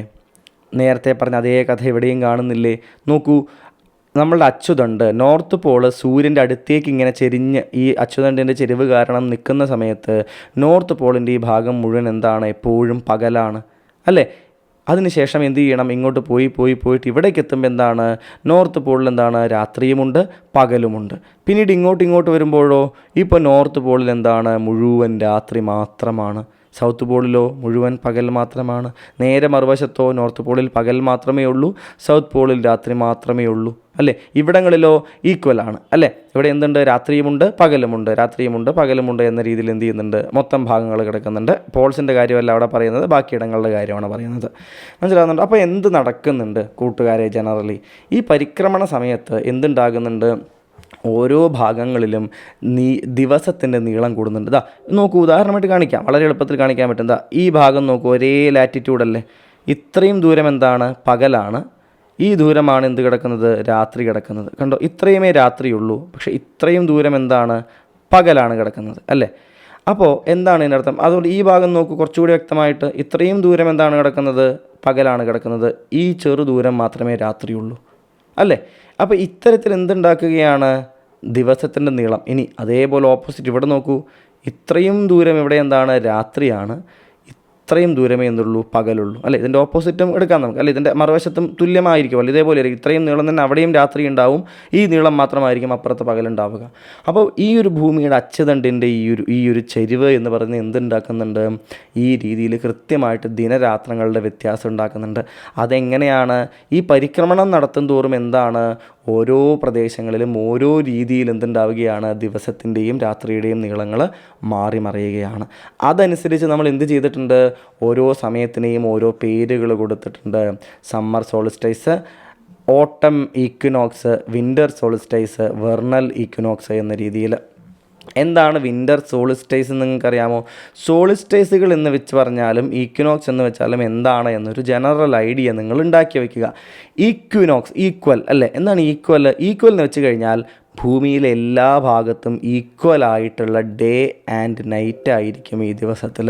അതായത് ഭൂമിയിലെ എല്ലായിടങ്ങളിലും തുല്യ നീളമുള്ള ദിവസവും അതേ നീളമുള്ള രാത്രിയും അനുഭവപ്പെടുന്ന ദിവസങ്ങളാണ് ഈക്വിനോക്സുകൾ. ഈക്വൽ എന്നോർത്ത് വെച്ചാൽ ഈക്വൽ ഡേ ഈക്വൽ നൈറ്റ്. മനസ്സിലാവുന്നുണ്ടോ? ഇതാണ് ഈക്വിനോക്സുകൾ. ഇനി സമ്മർ സോളിസ്റ്റൈസും വിൻ്റർ സോളിസ്റ്റൈസും എന്താണെന്ന് അറിയാമോ? ഒരു അർദ്ധഗോളത്തിൽ, ഇവിടെ എന്താണ്, ഉത്തരാർദ്ധഗോളത്തിൽ എന്താണ് ഏറ്റവും നീളമേറിയ പകൽ അനുഭവപ്പെടുകയും അതുപോലെ ദക്ഷിണാർദ്ധഗോളത്തിൽ ഏറ്റവും നീളമേറിയ രാത്രി അനുഭവപ്പെടുകയും ചെയ്യും. മനസ്സിലാവുന്നുണ്ടോ നിങ്ങൾക്ക്? അതാണെന്ത്, ഈ സോളിസ്റ്റൈസുകൾ, 2 സോളിസ്റ്റൈസുകളും. അത് ഏത് അർദ്ധഗോളത്തിനെയാണ് നമ്മൾ പരിഗണിക്കുന്നത് എന്ന് കണക്കാക്കിക്കൊണ്ട് നമുക്ക് എന്ത് പറയേണ്ടി വരും, ഇന്ന അർദ്ധഗോളത്തിൽ ഏറ്റവും നീളമേറിയ പകൽ ഇപ്പോഴാണ്, ഇന്ന അർദ്ധഗോളത്തിൽ ഏറ്റവും നീളമേറിയ രാത്രി ഇപ്പോഴാണ് എന്ന് നമുക്ക് പറയേണ്ടതായിട്ട് വരും. ഈ കൺസെപ്റ്റുകളിലേക്കാണ് നമ്മൾ എന്ത് ചെയ്യുന്നത്, ഇനി നമ്മൾ കടക്കാനായിട്ട് പോകുന്നത്. അപ്പോൾ റവല്യൂഷൻ്റെ പരിക്രമണത്തിൻ്റെ ആഫ്റ്റർ എഫക്റ്റുകളാണ് ഇത്, ഋതുഭേദങ്ങൾ, വിവിധ സീസണുകൾ ഉണ്ടാവുകയാണ്. ഒന്ന് ആലോചിച്ച് നോക്കൂ. ഇപ്പോൾ ഇങ്ങനെ കറങ്ങുകയാണല്ലോ അല്ലേ. അപ്പോൾ ഇപ്പോൾ ഈ ഭാഗത്ത് എന്താണ്, ഉത്തരാർദ്ധഗോളത്തിൻ്റെ ഈ ഭാഗത്ത് എന്താണ്, കൂടുതൽ നേരം എന്ത് കിട്ടുന്നുണ്ട്, വെളിച്ചം കിട്ടുന്നുണ്ട് അല്ലേ. കാരണം എന്താണ്, ഇവിടെ ഡേയ്സിൻ്റെ നീളം ഇപ്പോൾ എന്താണ്, കൂടുതലാണ്. ജനറലി നിങ്ങൾക്ക് നോക്കിയാൽ അറിയുന്നുണ്ട് അല്ലേ. ഉത്തരാർദ്ധഗോളത്തിൻ്റെ ഈ ഭാഗത്ത് എന്താണ്, ഡേയ്സിൻ്റെ നീളം കൂടുതലാണ്. നമ്മൾ ഈക്വേറ്ററിൽ എത്തുമ്പോൾ എന്തായിരിക്കും, ഈക്വൽ ഡേയും ഈക്വൽ നൈറ്റും ആയിരിക്കും. ഏത് സമയം എടുക്കുകയാണെങ്കിലും എന്തായിരിക്കും, ഇവിടെ നോക്കൂ, ഇത്രയും പകലാണ്, അത്രയും തന്നെ എന്താണ്, രാത്രിയാണ്. ഇവിടെ അതേപോലെ ഇക്വേറ്റർ മാത്രം നിങ്ങൾ നോക്കൂ, ഇത്രയും എന്താണ്, പകലാണ്, ഇത്രയും രാത്രിയാണ് അല്ലേ. ഏതൊരു സമയത്തും എന്താണ്, ഇക്വേറ്റർ മാത്രം എപ്പോഴും എന്തായിരിക്കും, ഈക്വൽ ഡേയും ഈക്വൽ നൈറ്റും ആയിരിക്കും. ബാക്കി ഇടങ്ങളിലാണ് എന്ത് സംഭവിക്കുന്നത്, വേരിയേഷൻസ് സംഭവിക്കുന്നത്. ഇവിടെ നോക്കൂ, ഇത്രയേ പകലുള്ളൂ, ഇത്രയും എന്താണ്, രാത്രിയാണ് അല്ലേ. ആ ഒരു വ്യത്യാസം എന്ത് ചെയ്യുക, നിങ്ങൾ നോക്കുക. ഇക്വേറ്ററിൻ്റെ അടുത്തേക്ക് വരുന്തോറും എന്താണ്, ഈക്വലായിട്ട് മാറും. ദിവസവും രാത്രിയും എന്തായി മാറും, ഈക്വൽ നീളങ്ങളിലേക്ക് മാറുകയും ചെയ്യും. അപ്പോൾ പരിക്രമണത്തിലൂടെ ഋതുഭേദങ്ങൾ അഥവാ സീസണുകൾ ഉണ്ടാവുകയാണ് അല്ലേ. എന്താണ് സീസൺ? ഭയങ്കര ചൂടുള്ളൊരു സമയം ഉണ്ടാകും. അതിനുശേഷം പതുക്കെ തണുത്തിട്ട് നല്ല തണുപ്പ് കാലത്തിലേക്ക് പോകും. പിന്നീട് എന്താണ്, വെർണൽ ഈക്വിനോക്സിലേക്ക് പോകും അല്ലേ. അത് വെർണൽ ടൈമിലേക്ക്, ഓട്ടം ടൈമിലേക്ക്, സ്പ്രിങ് അല്ലേ, സ്പ്രിങ് അഥവാ വെർണൽ ഈക്വിനോക്സ്, അതാണ് സ്പ്രിങ് അല്ലെങ്കിൽ വെർണൽ എന്ന് പറയുന്നത്. ഈ രീതിയിൽ വിവിധ സീസണുകൾ സൃഷ്ടിക്കപ്പെടുന്നു. ദിനരാത്രങ്ങളുടെ നീളത്തിൽ എന്ത് സംഭവിക്കുന്നു, വ്യതിയാനങ്ങൾ വരുന്നു. എങ്ങനെയാണ് ഇവ എന്ന് ഏതാണ്ട് മനസ്സിലായി എന്ന് വിശ്വസിക്കുകയാണ്. ഇനി കറക്റ്റ് സീസണിൻ്റെ കാര്യത്തിലേക്ക്, ചർച്ചയിലേക്ക് പോകുന്നതിന് മുമ്പ് എന്താണ് അപ്പോജി, പെരിജി എന്ന് നിങ്ങൾക്ക് ഓർമ്മയുണ്ടാകുമെന്ന് വിശ്വസിക്കുകയാണ്. നമ്മൾ ഭൂമിയുടെയും ചന്ദ്രൻ്റെയും സിസ്റ്റം പഠിച്ചിരുന്നു. എന്താണ്, ചന്ദ്രൻ ഭൂമിയിൽ നിന്ന് ഏറ്റവും നീളത്തിൽ പോകുന്ന ആ പോയിൻ്റാണ് അപ്പോജി എന്ന പേരിൽ അറിയപ്പെടുന്നത്.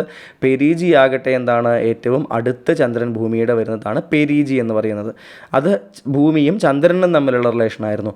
ഇനി സൂര്യനും ഭൂമിയും തമ്മിൽ ഇതുപോലെ നോക്കുന്ന സമയത്ത് ഭൂമി സൂര്യനിൽ നിന്ന് ഏറ്റവും അകലെ പോകുന്ന പോയിൻ്റാണ് അപ്ഹീലിയൻ എന്ന് പറയുന്നത്. ഭൂമി സൂര്യനിൽ നിന്ന് ഏറ്റവും അടുത്ത് വരുന്ന പോയിൻ്റാണ് പെരിഹീലിയൻ എന്ന് പറയുന്നത്. മനസ്സിലാവുന്നുണ്ടോ? സോ അപ്ഹീലിയനും പെരിഹീലിയനും കൂടി ഓർത്ത് വയ്ക്കുക. സോ അപ്പോജി, പെരിജി ഇവ രണ്ടും എന്താണ്, ചന്ദ്രനും ഭൂമിയും കൂടിയുള്ള സിസ്റ്റമാണ്. അപ്ഹീലിയൻ ആൻഡ് പെരിഹീലിയൻ എന്താണ്, അത് സൂര്യനും ഭൂമിയും കൂടിയുള്ള ഒരു സിസ്റ്റത്തെക്കുറിച്ചാണ്. അപ്പോൾ അപ്ഹീലിയൻ, പെരിഹീലിയൻ, അപ്പോജി, പെരിജി എന്നിവ എന്ത് ചെയ്യുക, കൃത്യമായിട്ട് എന്തൊക്കെയാണ് എന്നത് നിങ്ങൾ ഓർത്ത് വയ്ക്കാനായിട്ട് ശ്രമിക്കുക.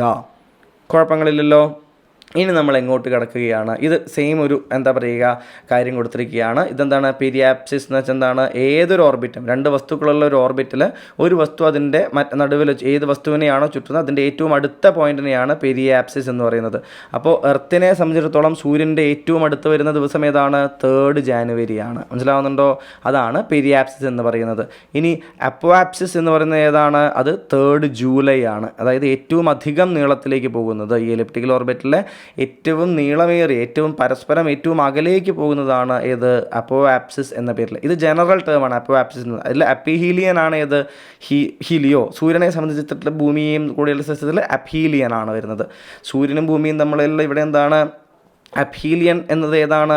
നമ്മളുടെ ഭൂമി ഏറ്റവും അകലേക്ക് പോകുന്നതാണ്. അതുപോലെ തന്നെ പെരിഹീലിയൻ ഏതാണ്? ഭൂമി സൂര്യനുമായി ബന്ധപ്പെട്ട് ഏറ്റവും അടുത്ത് വരുന്നതാണ്. മറ്റേതെന്താണ്? ഒരു ജനറൽ ടേമാണ് ഇവിടെ ഉദ്ദേശിച്ചിട്ടുള്ളത്. മനസ്സിലാവുന്നുണ്ടോ? പെരിയാപ്സിസ് എന്നുള്ളതും അപ്പോആപ്സിസ് എന്നുള്ളതും എങ്ങനെയാണ്? ഒരു ജനറൽ ടേമാണ് നമ്മളിവിടെ ഉദ്ദേശിച്ചിട്ടുള്ളത്. ഇനി നമ്മൾ എവിടേക്ക് കടക്കുകയാണ്? എവിടേക്ക് കടക്കാൻ പോവുകയാണ്? സീസണുകൾ എന്ന് പറയുന്ന കൺസെപ്റ്റിലേക്ക് കടക്കാൻ പോവുകയാണ്. അതിനു മുമ്പ് ഈ ടിൽറ്റ് ഓഫ് ദ ആക്സിസ് നിങ്ങൾ എന്ത് ചെയ്യുക? കൃത്യമായിട്ടൊന്ന് മനസ്സിലാക്കാൻ വേണ്ടി ശ്രമിക്കുക. എന്താണ് എർത്തിൻ്റെ ആക്സിസിൽ ടിൽറ്റ് ഉണ്ട് എന്ന് പറയുന്ന കാരണം? എന്താണ് ഈ ടിൽറ്റ് കൊണ്ട് ഉദ്ദേശിക്കുന്നത്? എന്തൊക്കെയാണ് ഈ ടിൽറ്റ് കാരണം നടക്കുന്നത്? നോക്കൂ, നിങ്ങൾക്കറിയാം അല്ലേ, സാധാരണ ഒരു ഗോളാകൃതിയുള്ളൊരു കാര്യമാണെന്നുണ്ടെങ്കിൽ ഇങ്ങനെ എന്താണ്, നേരെ ഒരു അച്ചുതണ്ട് നമ്മൾ പ്രതീക്ഷിക്കും അല്ലേ. എന്നിട്ട് എർത്ത് എങ്ങനെ കറങ്ങുന്നു എന്ന് നമ്മൾ പറയും. ഇങ്ങനെ അങ്ങോട്ട് കറങ്ങുന്നു അല്ലെ, ഇങ്ങനെ എന്താണ് ചുറ്റിയിട്ട് ഇങ്ങനെ കറങ്ങുകയാണ് എന്ന് നമ്മൾ പറയും അല്ലേ. അപ്പം നേരെയുള്ളത് ഈ ഒരു പെർട്ടിക്കുലർ ആക്സിസ് ആണ് നേരെയുള്ള ആക്സിസ് എന്ന് നമ്മൾ കരുതുക. പക്ഷേ അങ്ങനെയാണോ ഉള്ളത്? അങ്ങനെയല്ല. പകരം ആക്സിസ് ഏതാണ്? നമ്മളുടെ ഇതാണ് ഇത് നമ്മളുടെ ആക്സിസ് എന്ന് പറയുന്നത്. ഇവിടെ നോർത്തും ഇവിടെ സൗത്തുമായിട്ട് എഴുതിയിട്ടുള്ള ഈ ഒരു ചുവന്ന രീതിയിൽ പോകുന്ന ഇതാണ് ആക്സസ്. ഇതാണ് അപ്പോൾ ഇക്വേറ്റർ. ഇതല്ല ഇക്വേറ്റർ. മനസ്സിലാവുന്നുണ്ടോ? ശരിക്കും ഭൂമി നോക്കുമ്പോൾ ഇക്വേറ്റർ ഇങ്ങനെയാണ് കിടക്കുന്നത്. കാരണം എന്താണ്? ഈ ഒരു ആക്സിസ് എന്ന് പറയുന്നത് നോർത്ത് പോളും സൗത്ത് പോളും കിടക്കുന്നത് ഈ ഒരു ഇൻക്ലിനേഷനിലാണ്. ഇനി ഈ ഇൻക്ലിനേഷൻ എങ്ങനെയാണെന്ന് നോക്കൂ. രണ്ട് തരത്തിൽ ഇൻക്ലിനേഷൻ പറയാം. ഒന്നെന്താണ്? ഈ ആംഗിൾ എന്താണെന്നറിയോ നിങ്ങൾക്ക്? ഈ കാണുന്ന വര എന്താണെന്നറിയാമോ? അത് ഇക്വേറ്റർ അല്ല. ഇക്വേറ്റർ ഇങ്ങനെ കിടക്കുന്നത് നമ്മൾ പറഞ്ഞു അല്ലേ. ഈ വര എന്ന് പറയുന്നത് എർത്ത് സൂര്യനെ വലം വയ്ക്കുന്ന ഒരു വലിയ എലിപ്സില്ലേ, ഒരു വലിയ വട്ടമില്ലേ, അതിനെ നമ്മളിങ്ങനെ നേരെ നോക്കുകയാണ്. അതായത് ഇവിടെ സൂര്യനുണ്ടെന്ന് നിങ്ങൾ വിചാരിക്കുക, ഇവിടെ എന്തുണ്ട്? സൂര്യനുണ്ടെന്ന് വിചാരിക്കുക. ഭൂമി ഇങ്ങനെ സൂര്യന് ചുറ്റും കറങ്ങുകയാണെന്ന് നിങ്ങൾ വിചാരിക്കൂ അല്ലേ. ഇങ്ങനെ കറങ്ങുകയാണെന്നുണ്ടെങ്കിൽ ഇതിനെ നമ്മൾ ഇവിടെ താഴെ വന്ന് നിന്നിട്ട് ഇതിന് നേരെ നിന്ന് നോക്കിയാൽ ഇതൊരു ഒരു വരയായിട്ടല്ലേ ഒരാൾക്ക് തോന്നുള്ളൂ. അപ്പുറത്ത് വലിയ എലിപ്സ് കിടക്കുന്നുണ്ടാവും. പക്ഷേ ഇവിടെ നിന്ന് നോക്കുമ്പോൾ എന്താണ്? ഇങ്ങനെ ഒരു വരയായിട്ടല്ലേ തോന്നുള്ളൂ. ആ വരയാണ് ഏത്? ഈ വര എന്ന് പറയുന്നത്. മനസ്സിലാവുന്നുണ്ടോ? അപ്പോൾ ഇതെന്താണ്? ഇത് വലിയ അങ്ങനെ കിടക്കുന്നുണ്ട് ഈ എലിപ്സ്. മനസ്സിലാവുന്നുണ്ടോ? ഇനി ഇതിനെ മൊത്തം കൂട്ടിയിട്ട് ഇങ്ങനെ യോജിപ്പിക്കുകയാണെന്ന് വിചാരിക്കും. കുറേ വരകൾ വെച്ച് യോജിപ്പിച്ചാൽ ഇതിനെ ഒരു ഡിസ്ക് പോലെ കണക്കാക്കാൻ പറ്റില്ല. ഭൂമി എന്ത് ചെയ്യുകയാണ്? ഭൂമി ഇങ്ങനെ കറങ്ങുകയാണ്. മനസ്സിലാവുന്നുണ്ടോ? സൂര്യന് ചുറ്റും എന്ത് ചെയ്യുകയാണ്? ഭൂമി ഇങ്ങനെ കറങ്ങിക്കൊണ്ടേ പോവുകയാണ്. ഈ ഓർബിറ്റിനെ ഇങ്ങനെ കണക്ട് ചെയ്തിട്ട് ഈ സെൻറ്ററുമായിട്ട് നമ്മളിങ്ങനെ എല്ലാം വെച്ചിട്ട് കുറേ പലകകൾ വെച്ച് യോജിപ്പിച്ചെന്ന് വിചാരിക്കും. ഇതൊരു പ്ലെയിനായി മാറിയില്ലേ. അപ്പോൾ ഇതാണെന്ത്? ഓർബിറ്റൽ പ്ലെയിൻ എന്ന് പറയുന്നത്. മനസ്സിലാവുന്നുണ്ടോ? ഇതാണെന്ത്? ഓർബിറ്റൽ പ്ലെയിൻ എന്ന് പറയുന്നത്. അപ്പോൾ ഓർബിറ്റൽ പ്ലെയിൻ്റെ മുകളിൽ നിന്ന് നമ്മൾ താഴത്തേക്ക് നോക്കുന്ന പോലെ ഇത് വിചാരിച്ചാൽ മതി. ഈ ഓർബിറ്റൽ പ്ലെയിനുമായിട്ട് ഈ ഓർബിറ്റൽ പ്ലെയിനുമായിട്ട് ഉണ്ടാക്കുന്ന ആംഗിളാണ് എത്ര? 66.5 ഡിഗ്രി. മനസ്സിലാകുന്നുണ്ടോ? ഇനി നേരെ മറിച്ച് അതായത് ഏതുണ്ടാക്കുന്നത്? നമ്മളുടെ ഈ ഒരു അച്ചുതണ്ട് ഉണ്ടാക്കുന്ന ആംഗിൾ, അച്ചുതണ്ട് ഈ ഓർബിറ്റൽ പ്ലെയിനുമായി ഉണ്ടാക്കുന്ന 66.5 ഡിഗ്രിയാണ്. അതിന് കാരണം എന്താണ്? ഇത് ഈ ലംബവുമായി ഉണ്ടാക്കുന്ന ആംഗിൾ എത്രയാണ്? 23.5 ഡിഗ്രിയാണ്. അപ്പോൾ മൊത്തത്തിൽ എത്രയായിരിക്കും? ഈ മൊത്തത്തിൽ നോക്കുകയാണെന്നുണ്ടെങ്കിൽ മൊത്തത്തിലെല്ലാം കൂടി 90 ഡിഗ്രി വരണം അല്ലേ. നോക്കൂ, ഈ 66ഉം ഈ 23.4 കൂട്ടിയാൽ നമുക്ക് 90 കിട്ടില്ലേ? 90 കൃത്യമായിട്ട് നമുക്ക് ലഭിക്കുന്നുണ്ട് അല്ലേ. അപ്പോൾ ഈ 23.5 ഡിഗ്രി ഇങ്ങോട്ട് ചെരിയുമ്പോൾ എന്ത് സംഭവിക്കും? ഭൂമധ്യരേഖയും അതായത് ഈ പോൾസിൻ്റെ കൂടെ പോകുന്ന ഈ അച്ചുതണ്ട് നേരെ കിടക്കണമായിരുന്നു അല്ലേ. അതെങ്ങോട്ട് വന്നു? 23.5 ഡിഗ്രി ഇങ്ങോട്ട് വന്നു. അപ്പോൾ ഈ ഇക്വേറ്റർ ഇങ്ങനെ കിടക്കേണ്ട ആൾ എന്ത് ചെയ്യും? ഇതേപോലെ ഇങ്ങോട്ട് എന്ത് ചെയ്യും? 23.5 വരും അല്ലേ. ഇതുകൊണ്ടാണ് എന്ത് സംഭവിക്കുന്നത്? ഈ മൊത്തത്തിലുള്ള ആംഗിളുകൾ ഈ രീതിയിൽ ഉണ്ടാകുന്നത്. ഇനി ഈ tilt of the earth's axis അപ്പോൾ എങ്ങനെയാണ്? ആംഗിൾ വിത്ത് ദ പ്ലെയിൻ, ഈ പ്ലെയിനുമായിട്ടുള്ള ആംഗിൾ 66.5 ഡിഗ്രിയാണ്. Angle with the perpendicular to the plane, ഈ പ്ലെയിനിന് പെർപെൻഡിക്കുലറായിട്ട് ഇങ്ങനെ ഒരു ആംഗിൾ ഉണ്ട്, ഒരു രേഖയുണ്ട് അല്ലേ. അതുമായിട്ടുണ്ടാക്കുന്ന ആംഗിൾ എത്രയാണ്? ഈ അച്ചുതണ്ട് 23.5 ഡിഗ്രിയാണ്. മനസ്സിലായല്ലോ? ഇനി ഈ എർത്ത് സ്വയം കറങ്ങുന്ന സമയത്ത് മാത്രമാണോ അങ്ങനെയുള്ളത്? അല്ല. സൂര്യനെ പ്രദക്ഷിണം വെക്കുന്ന സമയത്തും എങ്ങനെ തന്നെയാണ്? ഇതേപോലെ ഈ ഒരു ചെരിവ് വെച്ചുകൊണ്ടാണ് എന്ത് ചെയ്യുന്നത്? ഈ ഒരു ആക്സിസ് ഭൂമിയെ എന്ത് ചെയ്യുന്നത്? ഭൂമി ഇങ്ങനെ സൂര്യന് ചുറ്റും കറങ്ങിക്കൊണ്ടേയിരിക്കുന്നത്. അതുകൊണ്ട് ഇതിനെ എന്ത് വിളിക്കുന്നുണ്ട്? Parallelism of axis. Parallelism of axis എന്ന പേരിൽ കൂടി എന്ത് ചെയ്യുന്നു? ഇത് അറിയിപ്പ്. അതിൽ സമാന്തരത എന്ന പേരിലൊക്കെ നമ്മൾ വിളിക്കാൻ വേണമെങ്കിൽ സമാന്തരത എന്ന പേരിലൊക്കെ നമ്മൾ ഇതിനെ വിളിക്കാറുണ്ട്. ഇനി എന്തെല്ലാമാണ് ഈ എർത്തിൻ്റെ ആക്സിസിൻ്റെ ടിൽട്ട് കാരണം, ഈ ചെരിവ് കാരണം ഉണ്ടാകുന്നത്? ഒന്നെന്താണ്? ഡിഫറെൻറ്റ് സീസൺസ് ആണ്. എന്താണ്? ഒന്നാമത്തേത് എന്താണ്? വിവിധ സീസണുകൾ, ഋതുക്കൾ ഉണ്ടാകുന്നു. എങ്ങനെയാണ് ഈ ഋതുക്കൾ ഉണ്ടാകുന്നതെന്ന് ഒന്നും കൂടി നമ്മൾ വ്യക്തമായിട്ട് ഉടനെ കാണുന്നതായിരിക്കും. അതുപോലെ തന്നെ എന്താണ്? Varying lengths of days and nights ഉണ്ടാകുന്നു. എങ്ങനെയാണ് ഇവ എന്നല്ലേ? വരൂ, ഈ പിക്ചർ നോക്കിയാൽ നിങ്ങൾക്ക് മനസ്സിലാകും. ഇതെന്താണ്? എർത്തിൻ്റെ ആക്സിസ് നേരെയായിരുന്നു എന്നുണ്ടെങ്കിലുള്ള സ്ഥിതിയാണ് ഈ പിക്ചറിൽ കൊടുത്തിട്ടുള്ളത്. ഇതെന്താണ്? ശരിക്കും എങ്ങനെയാണോ നമ്മളുടെ ആക്സിസ്, അതാണ് കൊടുത്തിട്ടുള്ളത്. ഇനി സൂര്യൻ ഇവിടുന്ന് വരുന്നത് നോക്കൂ കൂട്ടുകാരെ നിങ്ങൾ. സൂര്യൻ ഇങ്ങനെ എന്ത് ചെയ്യാൻ, സൂര്യൻ്റെ രശ്മികൾ ഇങ്ങനെ വരികയാണ് അല്ലേ, കാണുന്നുണ്ടല്ലോ നിങ്ങൾക്ക്. അപ്പോൾ എന്താണ്? ഭൂമിയുടെ എല്ലാ ഭാഗത്തും തുല്യ നീളമുള്ള ദിവസങ്ങളും രാത്രിയുമാണ്. നോക്കൂ, ഇതാ ഈ ഒരു വര എടുത്ത് നോക്കൂ നിങ്ങൾ. ആർട്ടിക് സർക്കിളിൻ്റെ ഇവിടുത്തെ ഈ ഒരു വര എടുത്ത് നോക്കൂ. ഇതാ ഇത്രയും നീളം എന്താണ്? ക്ഷമിക്കണം, അത് ഒന്ന് മാറിപ്പോയതാണ്. ഇത്രയും നീളം എന്താണ്? പകലാണ്. വലിയ ഭേദമൊന്നും ഉണ്ടായില്ല, എനിക്ക് മനസ്സിലായി. ഇത്രയും നീളം എന്താണ്? രാത്രിയാണ്. ഈക്വൽ ഡിസ്റ്റൻസ് ആണ് അല്ലേ? ഈക്വൽ ഡിസ്റ്റൻസ് ആണ് എന്ത് കിടക്കുന്നത്? പകലും രാത്രിയും. ഇവിടെ നോക്കൂ നിങ്ങൾ, സെയിമാണ്. ഇവിടെ എത്രയാണ്? കൃത്യമായിട്ട് ഇത്രയും പകലാണ്. അതേ നീളം എന്താണ്? രാത്രിയാണ്. ഇവിടെയോ ഭൂമധ്യരേഖയിൽ പിന്നെ എപ്പോഴും എന്താണ്? ഒരേ നീളമാണ്. താഴത്തേക്ക് പോകുമ്പോഴും അതേപോലെയാണ് വരുന്നത് അല്ലേ? ഇനി ഈ ഭാഗത്ത് നോക്കൂ നിങ്ങൾ. ഇവിടെ നമ്മളിതാ ഈ വരച്ച വര അല്ലേ, അതായത് എന്താ സംഭവിക്കുന്നത്? ഇതെന്താണ്? ഇത് 23.5 ഡിഗ്രിയുള്ള ട്രോപ്പിക് ഓഫ് ക്യാൻസർ ആണ് ഈ കിടക്കുന്നത്. ഇതെത്രയാണ്? 0 ഡിഗ്രിയാണ് കിടക്കുന്നത്.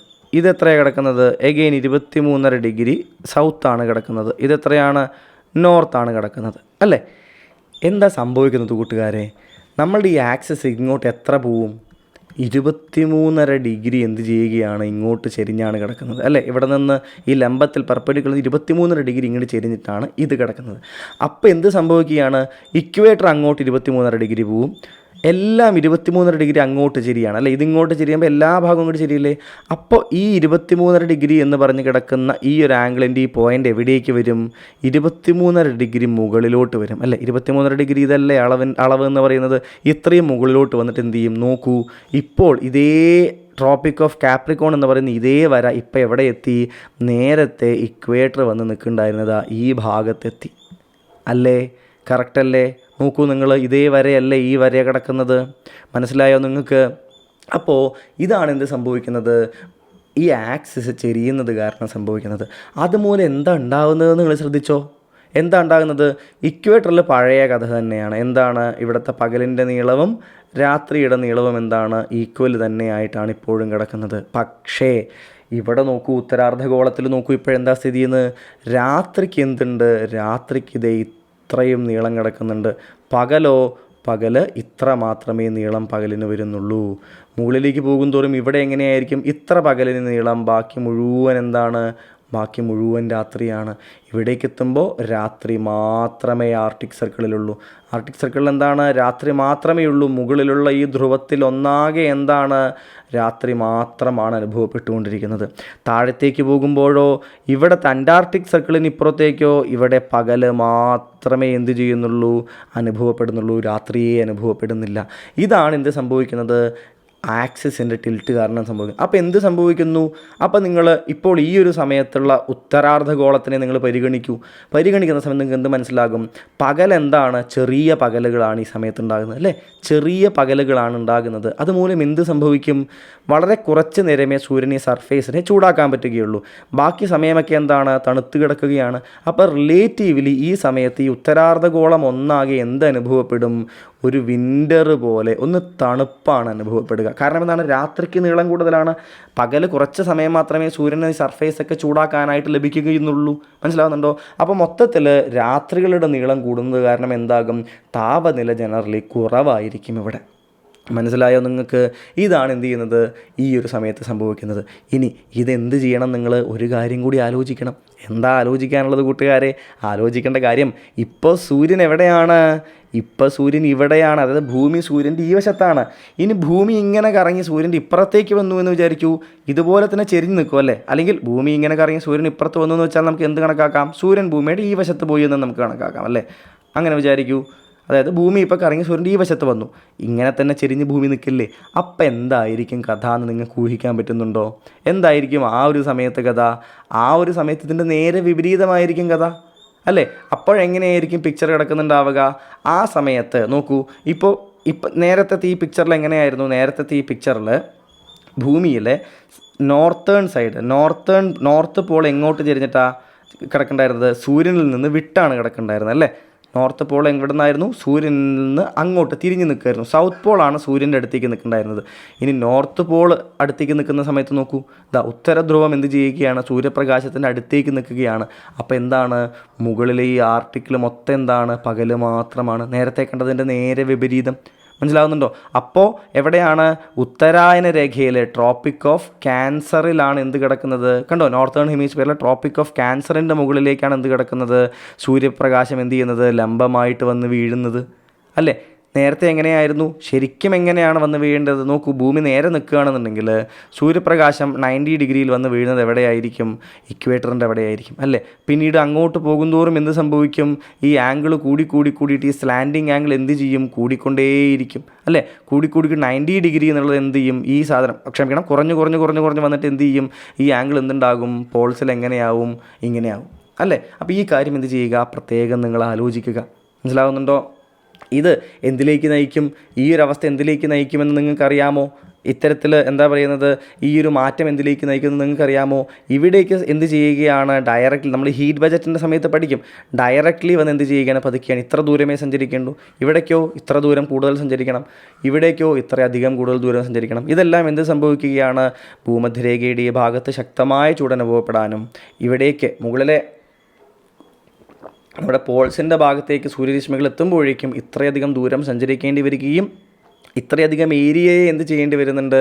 ഇതേ ഒരു എമൗണ്ട് ഓഫ് സൂര്യപ്രകാശത്തിന് ചൂടാക്കേണ്ടിയും വരുന്നതുകൊണ്ട് എന്ത് ചെയ്യും? ഈ ഭാഗങ്ങളിലേക്ക് എത്തുന്ന സൂര്യപ്രകാശത്തിന് അത്രയൊക്കെ ശക്തിയേ ഉണ്ടാവുള്ളൂ. അതുകൊണ്ട് എന്തായിരിക്കും? ഈ ഭാഗങ്ങൾ എങ്ങനെ അനുഭവപ്പെടും? റിലേറ്റീവ്ലി തണുപ്പ് കൂടിയ പ്രദേശങ്ങളായി മാറുകയും ചെയ്യുന്നുണ്ട്. മനസ്സിലാവുന്നുണ്ടോ? ഇതൊക്കെ എന്ത് ചെയ്യുക? നിങ്ങൾ ബാക്ക്ഗ്രൗണ്ടിൽ ഓർത്ത് വെക്കുക. അപ്പോൾ ഈ ഒരു ആക്സിസിൻ്റെ ചെരിവ് എന്തിലേക്ക് നയിക്കുകയാണ്?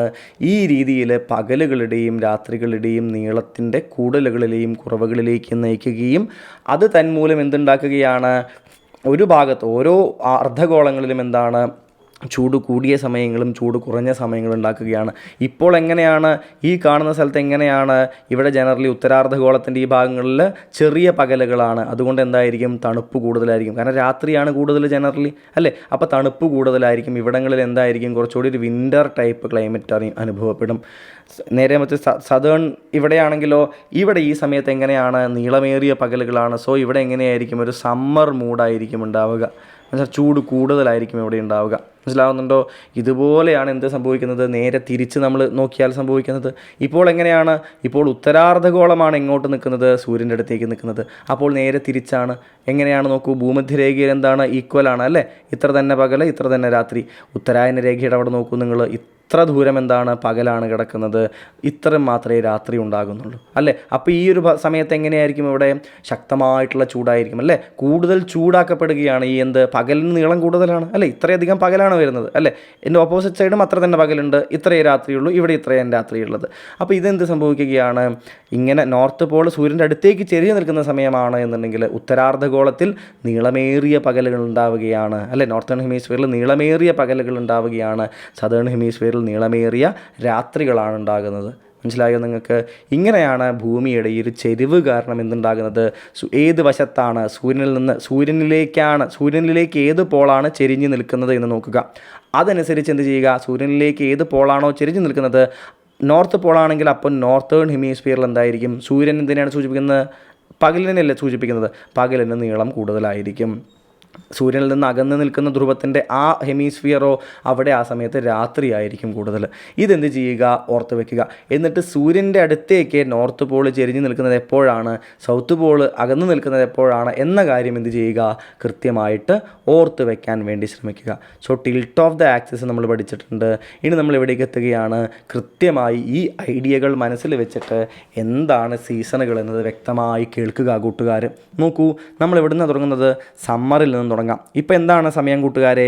ജൂണാണ്, അല്ലേ? നമ്മൾ നോർത്തേൺ ഹെമിസ്ഫിയർ അല്ലേ?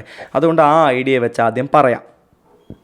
നോക്കൂ, ഇപ്പോൾ ഈ ഒരു സമയത്ത് ജൂൺ സമയത്ത് അല്ലെ, ജൂണിലേക്ക് നമ്മൾ പോയിക്കൊണ്ടിരിക്കുകയാണ്. ഈ ഒരു സമയത്ത് എങ്ങനെയാണെന്ന് വെച്ച് കഴിഞ്ഞാൽ ജൂൺ 21 നോക്കുകയാണെങ്കിൽ ഭൂമിയുടെ സ്ഥിതി എന്താണെന്ന് അറിയാമോ? ഇത് നോർത്തേൺ, ഇതാണ് ഏത് ഭൂമധ്യരേഖ കേട്ടോ. ഈ പോകുന്ന ഇതാണ് ഏത് ഭൂമധ്യരേഖ എന്ന് പറയുന്നത്, ഭൂമിയിലെ ഇക്വേറ്റർ ഭൂമധ്യരേഖ എന്ന് പറയുന്നത് ഈ റെഡിഷ് കളറിൽ കാണിച്ചിരിക്കുന്ന ഈ ഒരു വരെയാണ് ഭൂമധ്യരേഖ. ചെരിവുള്ളത് കാരണം എങ്ങനെയാണ് സംഭവിക്കുന്നതെന്നൊക്കെ നമ്മൾ നേരത്തെ പറഞ്ഞിട്ടുണ്ട് അല്ലേ. അപ്പോൾ ഈ ഒരു സമയത്ത് നമ്മൾ നോക്കുമ്പോൾ എങ്ങനെയാണ് നിൽക്കുന്നത്? നോർത്ത് പോളാണ് എവിടേക്ക് ചെരിഞ്ഞ് നിൽക്കുന്നത്? സൂര്യൻ്റെ ഭാഗത്തേക്ക് ചെരിഞ്ഞ് നിൽക്കുന്നത്. അതുകൊണ്ട് തന്നെ എങ്ങനെയായിരിക്കും? നോർത്തേൺ ഹെമിസ്ഫിയറിൽ പകലുകൾക്ക് എന്തായിരിക്കും? നീളം കൂടുതലായിരിക്കും. പകലുകൾക്ക് എന്തായിരിക്കും? നീളം കൂടുതലായിരിക്കും പകലുകൾക്ക്. അല്ലേ, മനസ്സിലായോ നിങ്ങൾക്ക്? ഇങ്ങനെ വന്ന് ജൂൺ 21 എന്ന ഈ ദിവസം എത്തുമ്പോൾ എന്തായിരിക്കും നിങ്ങൾക്കറിയാമോ? സമ്മർ സോളിസ്റ്റൈസ് എന്ന പേരിൽ അതറിയപ്പെടുന്നു. എന്താണ് സമ്മർ സോളിസ്റ്റൈസ് എന്ന പേരിൽ അറിയപ്പെടുന്നത്? സമ്മർ സോളിസ്റ്റൈസ് എന്ന പേരിൽ ഇത് അറിയപ്പെടാൻ കാരണം എന്താണ്? ഈ ദിവസം നോർത്തേൺ ഹെമിസ്ഫിയറിൽ എങ്ങനെയായിരിക്കും കാര്യം? ഏറ്റവും നീളമേറിയ പകൽ അനുഭവപ്പെടുന്നുണ്ടാവും. മനസ്സിലാവുന്നുണ്ടോ? സൂര്യൻ എവിടെയായിരിക്കും? സൂര്യൻ ഈ ട്രോപ്പിക് ഓഫ് ക്യാൻസറിന് നേരെ മുകളിൽ വരുന്ന എഫക്റ്റാണ് കിട്ടുക. എന്ത് കിട്ടും? സൂര്യൻ ട്രോപ്പിക് ഓഫ് ക്യാൻസറിന് നേരെ മുകളിൽ വരുന്നത് പോലെയാണ് നമുക്ക് മനസ്സിലാവുക. മനസ്സിലായോ? ഇതല്ലേ ട്രോപ്പിക് ഓഫ് ക്യാൻസർ വരുന്നത് നോർത്തേൺ ഹെമിസ്ഫിയറിൽ? അതിന് നേരെ മുകളിലേക്കായിട്ട് സൂര്യൻ വരുന്നത് പോലെ തോന്നും. മനസ്സിലാവുന്നുണ്ടോ? അതിനുശേഷം എന്ത് ചെയ്യുകയാണ്? ഭൂമി ഇങ്ങോട്ട് ഇങ്ങനെ പതുക്കെ വരികയാണ്. പതുക്കെ വന്ന് സമ്മർ കഴിഞ്ഞിട്ട് എന്ത് ചെയ്യുകയാണ്? പതുക്കെ ഇതിന്, അതായത് ഇവിടെ നോർത്തേൺ ഹെമിസ്ഫിയറിൽ സമ്മറിലാവുന്ന സമയത്ത് സദേൺ ഹെമിസ്ഫിയറിൽ എന്തായിരിക്കും? വിൻ്റർ ആയിരിക്കും എന്ന കാര്യം ആലോചിക്കുക അല്ലേ. ഇനി അതിനുശേഷം എന്ത് ചെയ്യുകയാണ്? ഇങ്ങോട്ട് താഴത്തേക്കല്ല, ഭൂമി കറങ്ങി ഇങ്ങോട്ട് വന്നിട്ട് എന്ത് ചെയ്യും? പതുക്കെ എവിടേക്കെത്തും? സെപ്റ്റംബറിലേക്ക് എത്തും. അപ്പോഴെന്താണ്? അപ്പോൾ നോർത്ത് പോളും സൗത്ത് പോളും രണ്ടും എങ്ങനെയല്ല? സൂര്യൻ്റെ അടുത്തേക്ക് ചെരിഞ്ഞല്ല നിൽക്കുന്നത്. രണ്ടും ഈക്വലി എന്താണ്? ഒരേ അകലത്തിലാണ് നിൽക്കുന്നത്. അതുകൊണ്ട് ഈ ദിവസങ്ങളിൽ ഒരേ പകലിൻ്റെയും രാത്രിയുടെയും നീളമായിരിക്കും. നോക്കൂ, ഏതൊരു ഭാഗം ഇത്രയും എന്തായിരിക്കും? പകലാണെങ്കിൽ അത്രയും തന്നെ ഭാഗം അപ്പുറത്ത് രാത്രിയായിരിക്കും. ഇത്രയും ഭാഗം എന്താണ്? ഇവിടെ രാത്രിയാണെന്നുണ്ടെങ്കിൽ അത്രയും തന്നെ അവിടെ പകലായിരിക്കും. ഇതെന്തായിരിക്കും? Equal days and equal nights ആണ്. അതുകൊണ്ടാണ് അതിനെ ഈക്വിനോക്സ് എന്ന് വിളിക്കുന്നത്. സെപ്റ്റംബർ 23 എന്താണ്? ഈ രീതിയിൽ സ്പ്രിംഗ് ഈക്വിനോക്സ് എന്ന പേരിൽ അറിയപ്പെടുന്നു. എന്ത് പേരിൽ അറിയപ്പെടുന്നു? സ്പ്രിംഗ് ഈക്വിനോക്സ് എന്ന പേരിൽ ഇത് അറിയപ്പെടുന്നുണ്ട്. മനസ്സിലായോ? ഇനി അതിനുശേഷം എങ്ങോട്ട് പോവുകയാണ് നമ്മൾ? അതിനുശേഷം നമ്മൾ പതുക്കെ ഭൂമി കറങ്ങിയിട്ട് പിന്നെയും പോവുകയാണ്. ഇനി ഇവിടെ നോക്കൂ, നേരത്തെ സമ്മറിൻ്റെ സമയത്ത് നോർത്തേൺ ഹെമിസ്ഫിയറിൻ്റെ കാര്യമാണ് നമ്മൾ ചർച്ച ചെയ്യുന്നത്. നോർത്തേൺ ഹെമിസ്ഫിയറിൽ നമ്മൾ സമ്മർ ആയിരുന്നു എന്ന് നമ്മൾ പറഞ്ഞിരുന്നു അല്ലേ. സമ്മർ ആയിരുന്ന സമയത്ത് എന്തായിരുന്നു? നോർത്ത് എന്തായിരുന്നു? സൂര്യനിലേക്ക് ചെരിഞ്ഞു നിൽക്കുന്നു, ചൂടാകുന്നു. അതുകൊണ്ടാണ് സമ്മർ എന്ന് പറയുന്നത്.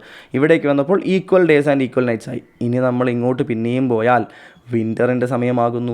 എന്തുകൊണ്ടാണ് നോർത്തേൺ ഹെമിസ്ഫിയറിൽ ഇപ്പോൾ വിൻ്റർ ആണെന്നും വിൻ്റർ സോളിസ്റ്റൈസ് എന്നതിനെ വിളിക്കുന്നത്? ഏറ്റവും നീളമേറിയ രാത്രികളാണ് എന്ത് ചെയ്യുന്നത്? നമുക്കിവിടെ അനുഭവപ്പെടുന്നത്. എന്തുകൊണ്ടാണ് അങ്ങനെ പറയുന്നത് കൂട്ടുകാരെ? അങ്ങനെ പറയാൻ കാരണം എന്താണെന്ന്, സൂര്യപ്രകാശത്തിൻ്റെ നേരെ പതിക്കുന്നത് എവിടെയാണെന്ന് നോക്കൂ നിങ്ങൾ. എവിടെയാണ് സൂര്യപ്രകാശം നേരിട്ട് പതിക്കുന്നത്? നമ്മളുടെ ട്രോപ്പിക് ഓഫ് കാപ്രിക്കോണിൻ്റെ അവിടേക്കാണ് നേരിട്ട് പതിക്കുന്നത്. അതായത് ഇവിടെ ഇപ്പോൾ കണ്ടുകൊണ്ടിരിക്കുന്ന സൂര്യൻ എവിടേക്കെത്തി? ട്രോപ്പിക് ഓഫ് കാപ്രിക്കോൺ എവിടെയാണ്? ഇവിടെയല്ലേ. സൂര്യൻ ഇങ്ങോട്ട് സഞ്ചരിച്ചു എന്നർത്ഥം. അതായത് ദക്ഷിണ ദിക്കിലേക്ക്. അതായത് എന്താണ്? ദക്ഷിണ ദിക്കിലേക്ക് സഞ്ചരിക്കുകയാണ്. ഈക്വിനോക്സിൻ്റെ സമയത്ത് തുല്യമായ പകലും രാത്രിയുമുള്ള സമയത്ത് എവിടെയാണ്? ഇക്വേറ്ററിൻ്റെ മുകളിലാണ് എന്ത് ചെയ്യുന്നത്? സൂര്യനെ കാണുന്നത്. മനസ്സിലാവുന്നുണ്ടോ? ഇക്വിനോക്സിൻ്റെ ദിവസം ഇക്വേറ്ററിൻ്റെ നേരെ മുകളിലാണ് സൂര്യനുള്ളത് പോലെ തോന്നുക. സമ്മർ സോളിസ്റ്റൈസിൻ്റെ സമയത്തോ ട്രോപ്പിക് ഓഫ് ക്യാൻസറിൻ്റെ മുകളിലാണ് എന്ത് ചെയ്യുന്നത്? സൂര്യൻ നേരെ മുകളിൽ വന്ന പോലെ തോന്നുക. ട്രോപ്പിക് ഓഫ് ക്യാൻസറിൽ നിന്ന് 3 മാസം കഴിഞ്ഞിട്ട് ഈ സെപ്റ്റംബർ ആകുമ്പോഴേക്കും എന്ത് ചെയ്യും? താഴത്തേക്ക് അല്ലേ, ദക്ഷിണ ദിക്കിലേക്ക് എന്താണ്? സൂര്യൻ യാത്ര ചെയ്യുന്നത് പോലെ തോന്നിയിട്ട് ഇക്വേറ്ററിൻ്റെ മുകളിലേക്ക് എത്തും. ഇക്വിനോക്സ് കഴിഞ്ഞിട്ട് പിന്നെ വിൻ്റർ സമയം എത്തുമ്പോഴേക്കും എന്താവും? നിങ്ങൾ നോക്കൂ, ഇവിടെ എന്താ നോക്കൂ. നോർത്ത് പോൾ എന്താണ്? സൂര്യനിൽ നിന്നും എവേയാണ്, അങ്ങോട്ട് നോക്കി നിൽക്കുന്നു. സൗത്ത് പോളാണ് സൂര്യനടുത്തേക്ക് നിൽക്കുന്നത്. അപ്പോൾ സൗത്ത് പോൾ സൂര്യനടുത്തേക്ക് നിൽക്കുമ്പോൾ സദേൺ ഹെമിസ്ഫിയറിൽ എന്തായിരിക്കും? നീളമേറിയ പകലുകളാണ് ലഭിക്കുക അല്ലേ. നീളമേറിയ പകലുകളും ആണ് എവിടെ ലഭിക്കുന്നത്? സദേൺ ഹെമിസ്ഫിയറിൽ ലഭിക്കുന്നത് അല്ലേ. ചെറിയ രാത്രികളുമാണ് ഉണ്ടാവുന്നത്. അല്ലേ?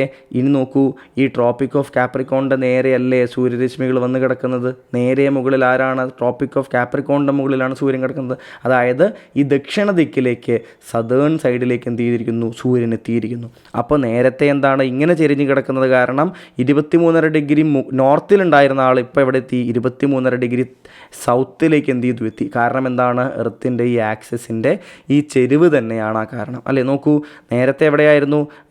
ഇവിടെയായിരുന്നു ഇരിക്കേണ്ടത്. 23.5 നോർത്തിലായിരുന്നു, അല്ലേ? ഈ 23.5 എവിടെയാണെന്ന് മനസ്സിലാക്കൂ. ഇവിടെയാണ് 23.5 ഉണ്ടായിരുന്നത്, അല്ലേ? ഈ ഭാഗത്താണ്. അതിൻ്റെ നേരെ വരച്ചപ്പോൾ എവിടെ കാണും? ഇവിടേക്കാണ് ഇപ്പോൾ എന്ത് ചെയ്യുന്നത്? എത്തുന്നത്. കാരണം എന്താണ്? ഇപ്പോൾ ചെരിവ് അങ്ങോട്ടാണ് കിടക്കുന്നത്. മനസ്സിലായോ? അപ്പോൾ ഇവിടെ എന്ത് സംഭവിച്ചു? Winter solstice. എന്താണ് winter solstice? Winter in northern hemisphere. കാരണം എന്താണ്? രാത്രിക്കാണ് ഇവിടെ നീളം കൂടുതൽ. നമ്മളുള്ള നോർത്തേൺ ഹെമിസ്ഫിയറിൽ ഇപ്പോൾ എന്താണ്? രാത്രിക്ക് നീളം കൂടുതലാണ്. അപ്പോൾ തണുപ്പായിരിക്കും ജനറലി എന്ത് ചെയ്യുക? അറിയപ്പെടുക. എപ്പോഴാണ്? ഡിസംബർ മാസത്തിലൊക്കെ നമുക്ക് ഇവിടെ തണുപ്പല്ലേ അനുഭവപ്പെടാറുള്ളത്? അത് ഓർത്ത് വയ്ക്കുക. ശേഷം വീണ്ടും യാത്ര തുടരുകയാണ്. എന്നിട്ട് എന്ത് സംഭവിക്കും? ഇങ്ങനെ പോയിട്ട് എന്ത് ചെയ്യും? ഇപ്പം ഏറ്റവും എവിടെയാണ്? സദേൺ സൈഡിലേക്ക്, അറ്റത്തേക്കല്ലേ സൂര്യൻ നേരെ വന്ന് കിടക്കുന്നത്? സദേൺ അറ്റത്തല്ലേ വന്ന് കിടക്കുന്നത്? ഈ സൂര്യൻ എന്ത് ചെയ്യും? പിന്നെ ഇങ്ങോട്ട് പോകുമ്പോൾ വീണ്ടും മുകളിലോട്ട് പോകുന്നത്, ഉത്തര ദിക്കിലേക്ക് തന്നെ പോകുന്നതായിട്ട് തോന്നും. അവസാനം എന്താവും? 3 മാസത്തിൻ്റെ അപ്പുറത്തേക്ക് മാർച്ച് 21 എന്ത് ചെയ്യും?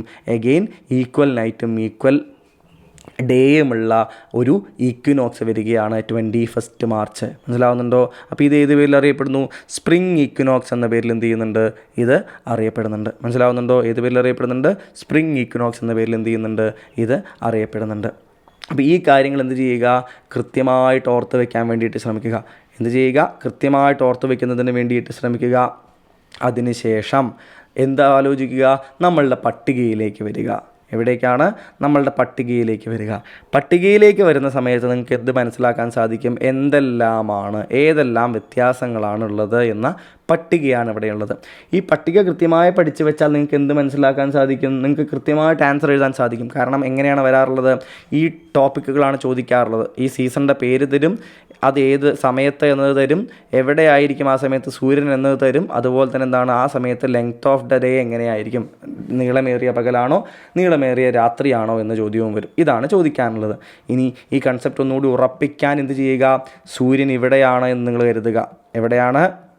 സൂര്യൻ ഇവിടെയാണ് എന്ന് കരുതിയിട്ട് എങ്ങനെയാണ് ഈ മാറ്റങ്ങളെന്നൊന്ന് നോക്കൂ. നിങ്ങൾക്ക് കൃത്യമായി മനസ്സിലാകും. നോർത്ത് പോൾ സൂര്യൻ്റെ അടുത്തേക്ക് ഇങ്ങനെ നിൽക്കുന്നു, പിന്നീട് കറങ്ങി പോയിട്ട് നോർത്ത് പോൾ സൂര്യനിൽ നിന്ന് എവേ ആയിട്ട് നിൽക്കുന്നു. അപ്പോൾ ഓരോ സമയത്തും നോർത്ത് പോളിൽ മുഴുവൻ പകൽ വരികയും സൗത്ത് പോളിൽ ആകെ രാത്രിയാവുകയും, നോർത്ത് പോളിൽ ആകെ രാത്രിയാവുകയും സൗത്ത് പോളിൽ ആകെ പകൽ വരികയൊക്കെ ചെയ്യുന്ന ഒരു രീതി എന്ത് ചെയ്യുക? നിങ്ങൾ കൃത്യമായി മനസ്സിലാക്കുക. ഇവിടങ്ങളിൽ ഈ ഒരു സമയത്ത് പോളാർ നൈറ്റാണ്. 6 മാസവും രാത്രിയാവുകയും, ഇപ്പുറത്ത് പിന്നീട് 6 മാസത്തിന് ശേഷം എന്താണ്? സൂര്യൻ ഉദിച്ചാൽ പിന്നെ 6 മാസവും എന്താണ്? ഇവിടെ പകലാവുകയും ചെയ്യും, അല്ലേ? നമ്മൾ നോർത്തേൺ ഹെമിസ്ഫിയറിൽ ജീവിക്കുന്ന നമ്മളെ സംബന്ധിച്ചിടത്തോളം എങ്ങനെയാണ് ഉള്ള കാര്യവും ഓർക്കുക. നോക്കൂ, ഇക്വേറ്ററിൻ്റെ അവിടെ എന്താണ്? എപ്പോഴും എന്താണ്? ഈക്വലായിട്ടുള്ള പകലും ഈക്വലായിട്ടുള്ള രാത്രികളുമാണ്. പക്ഷേ നോർത്തേൺ ഹെമിസ്ഫിയർ സൂര്യൻ എവിടെയാണെങ്കിൽ സൂര്യന് അടുത്തേക്ക് ചെരിഞ്ഞ് നിൽക്കുന്ന ഈ ഒരു സമയത്ത് നോക്കൂ, പകലിൻ്റെ നീളം എന്താണ്? കൂടുതലാണ്, രാത്രിയുടെ നീളം എന്താണ്? കുറവാണ് വരുന്നത്, അല്ലേ? അതെന്ത് ചെയ്യുക? കൃത്യമായിട്ട് നോട്ട് ഡൗൺ ചെയ്യാനായിട്ട് ശ്രമിക്കുക. ഇതാണ് എന്തിലേക്ക് നടത്തുന്നത്? ഓരോ സീസണുകൾക്ക് കാരണമാകുന്നത്. കാരണം എന്താണ്? ചൂട് കൂടുതലായിരിക്കും, അല്ലേ? കൂടുതൽ നേരം പകലാണ്. അപ്പോൾ അത്രയും നേരം ഭൂമി ചൂടാക്കപ്പെടുന്നു. അപ്പോൾ അവിടെ എന്താണ്? അത്രയും സമയം എന്താണ്? അവിടെ ഹീറ്റ് ചെയ്യപ്പെടുകയാണ്. സോ ചൂട് കൂടുതലാണ്. അപ്പോൾ എന്താണ്? അവിടുത്തെ സീസൺ അതിനനുസരിച്ച് ചൂടുള്ളൊരു സീസണായിരിക്കും. താഴെയാണെങ്കിലോ അതിന് നേരെ വിപരീതവുമായിരിക്കും. അപ്പോൾ ഈ ഒരു ഡയഗ്രാം വെച്ച് എന്ത് ചെയ്യുക? ഈ പറഞ്ഞ കൺസെപ്റ്റുകൾ കൃത്യമായിട്ട് ഓർക്കാനായി ശ്രമിക്കുക. ഇനി നമ്മൾ ആ പട്ടിക എന്ത് ചെയ്യുക? നിങ്ങൾ വളരെ ക്ലിയർ ആയിട്ട് എന്ത് ചെയ്യുക? ഒന്ന് പോസ് ചെയ്ത് നോക്കുക. നമ്മൾ നേരത്തെ പറഞ്ഞ അതേ കാര്യങ്ങൾ തന്നെയാണ് അവിടെ പറഞ്ഞിരിക്കുന്നത്. മലയാളത്തിൽ എന്ത് ചെയ്തിട്ടുണ്ട്? നമ്മൾ തൊട്ടടുത്ത് ഒന്നുകൂടി കൊടുത്തിട്ടുണ്ട്. നമ്മളുടെ ഡയഗ്രം ഓർമ്മയിലെ നിങ്ങൾക്ക് എങ്ങനെയാണ്? മാർച്ച് 21 മുതൽ, എപ്പോഴാണ്? മാർച്ച് 21 മുതൽ ജൂൺ 21 വരെ എന്ത് ചെയ്യുകയാണ്? ഭൂമധ്യരേഖയിൽ നിന്ന് എന്ത് ചെയ്യുകയാണ്? ഭൂമി ഇങ്ങനെ കിടക്കുകയാണെന്നുണ്ടെങ്കിൽ ഭൂമധ്യരേഖയിൽ നിന്ന് എന്താണ്? സൂര്യൻ എവിടേക്ക് പോകും? നോർത്തിലേക്ക് പോകുന്നത് പോലെയാണ് തോന്നുക. ട്രോപ്പിക് ഓഫ് ക്യാൻസറിലേക്ക് എന്താണ്? സഞ്ചരിക്കുന്ന പോലെയാണ് നമുക്ക് തോന്നുക, അല്ലേ? ഉത്തരായനം നോർത്തിൽ, അല്ലേ? നോർത്തിലേക്കുള്ള സഞ്ചാരം. നോർത്ത് എന്ന് വെച്ചാൽ ഉത്തര ദിക്ക്, അല്ലേ? ഉത്തരായനം, അല്ലേ? ഉത്തരായന രേഖ tropic of cancer. Tropic of cancer എന്താണ്? ഉത്തരായന രേഖ. ട്രോപ്പിക് ഓഫ് കാപ്രിക്കോണിൻ്റെ പേരെന്താണ്?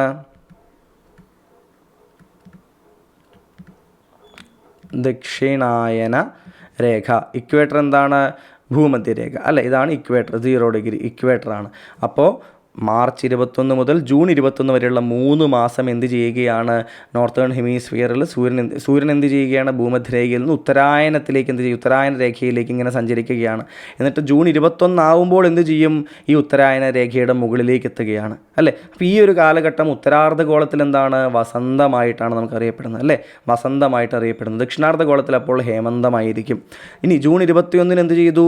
ഈ സോളിസ്റ്റൈസ് ഉണ്ടാക്കി അല്ലേ.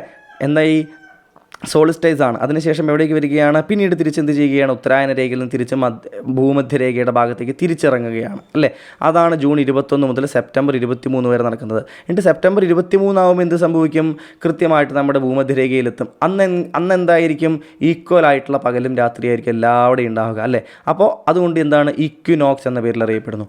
ഈ കാലഘട്ടം എന്താണ്? ഗ്രീഷ്മമാണ്. എവിടെ? ഈ കാലഘട്ടം ഉത്തരാർദ്ധഗോളത്തിൽ ഗ്രീഷ്മമാണ്, ദക്ഷിണാർദ്ധഗോളത്തിൽ ശൈത്യമാണ്. ഇനി സെപ്റ്റംബർ 23 ശേഷം ഇവിടെ എത്തിയത് ആൾ എന്ത് ചെയ്യും? അപ്പാരൻ്റ്ലി നമുക്ക് നോക്കുമ്പോൾ ആൾ താഴത്തോട്ട് ദക്ഷിണ ദിക്കിലേക്ക് സഞ്ചരിക്കുന്ന പോലെ, ദക്ഷിണായന രേഖയിലേക്ക്, ട്രോപ്പിക് ഓഫ് കാപ്രിക്കോണിലേക്ക് സഞ്ചരിക്കുന്ന പോലെ നമുക്ക് തോന്നും അല്ലേ. ശരിക്കും എന്താണ്?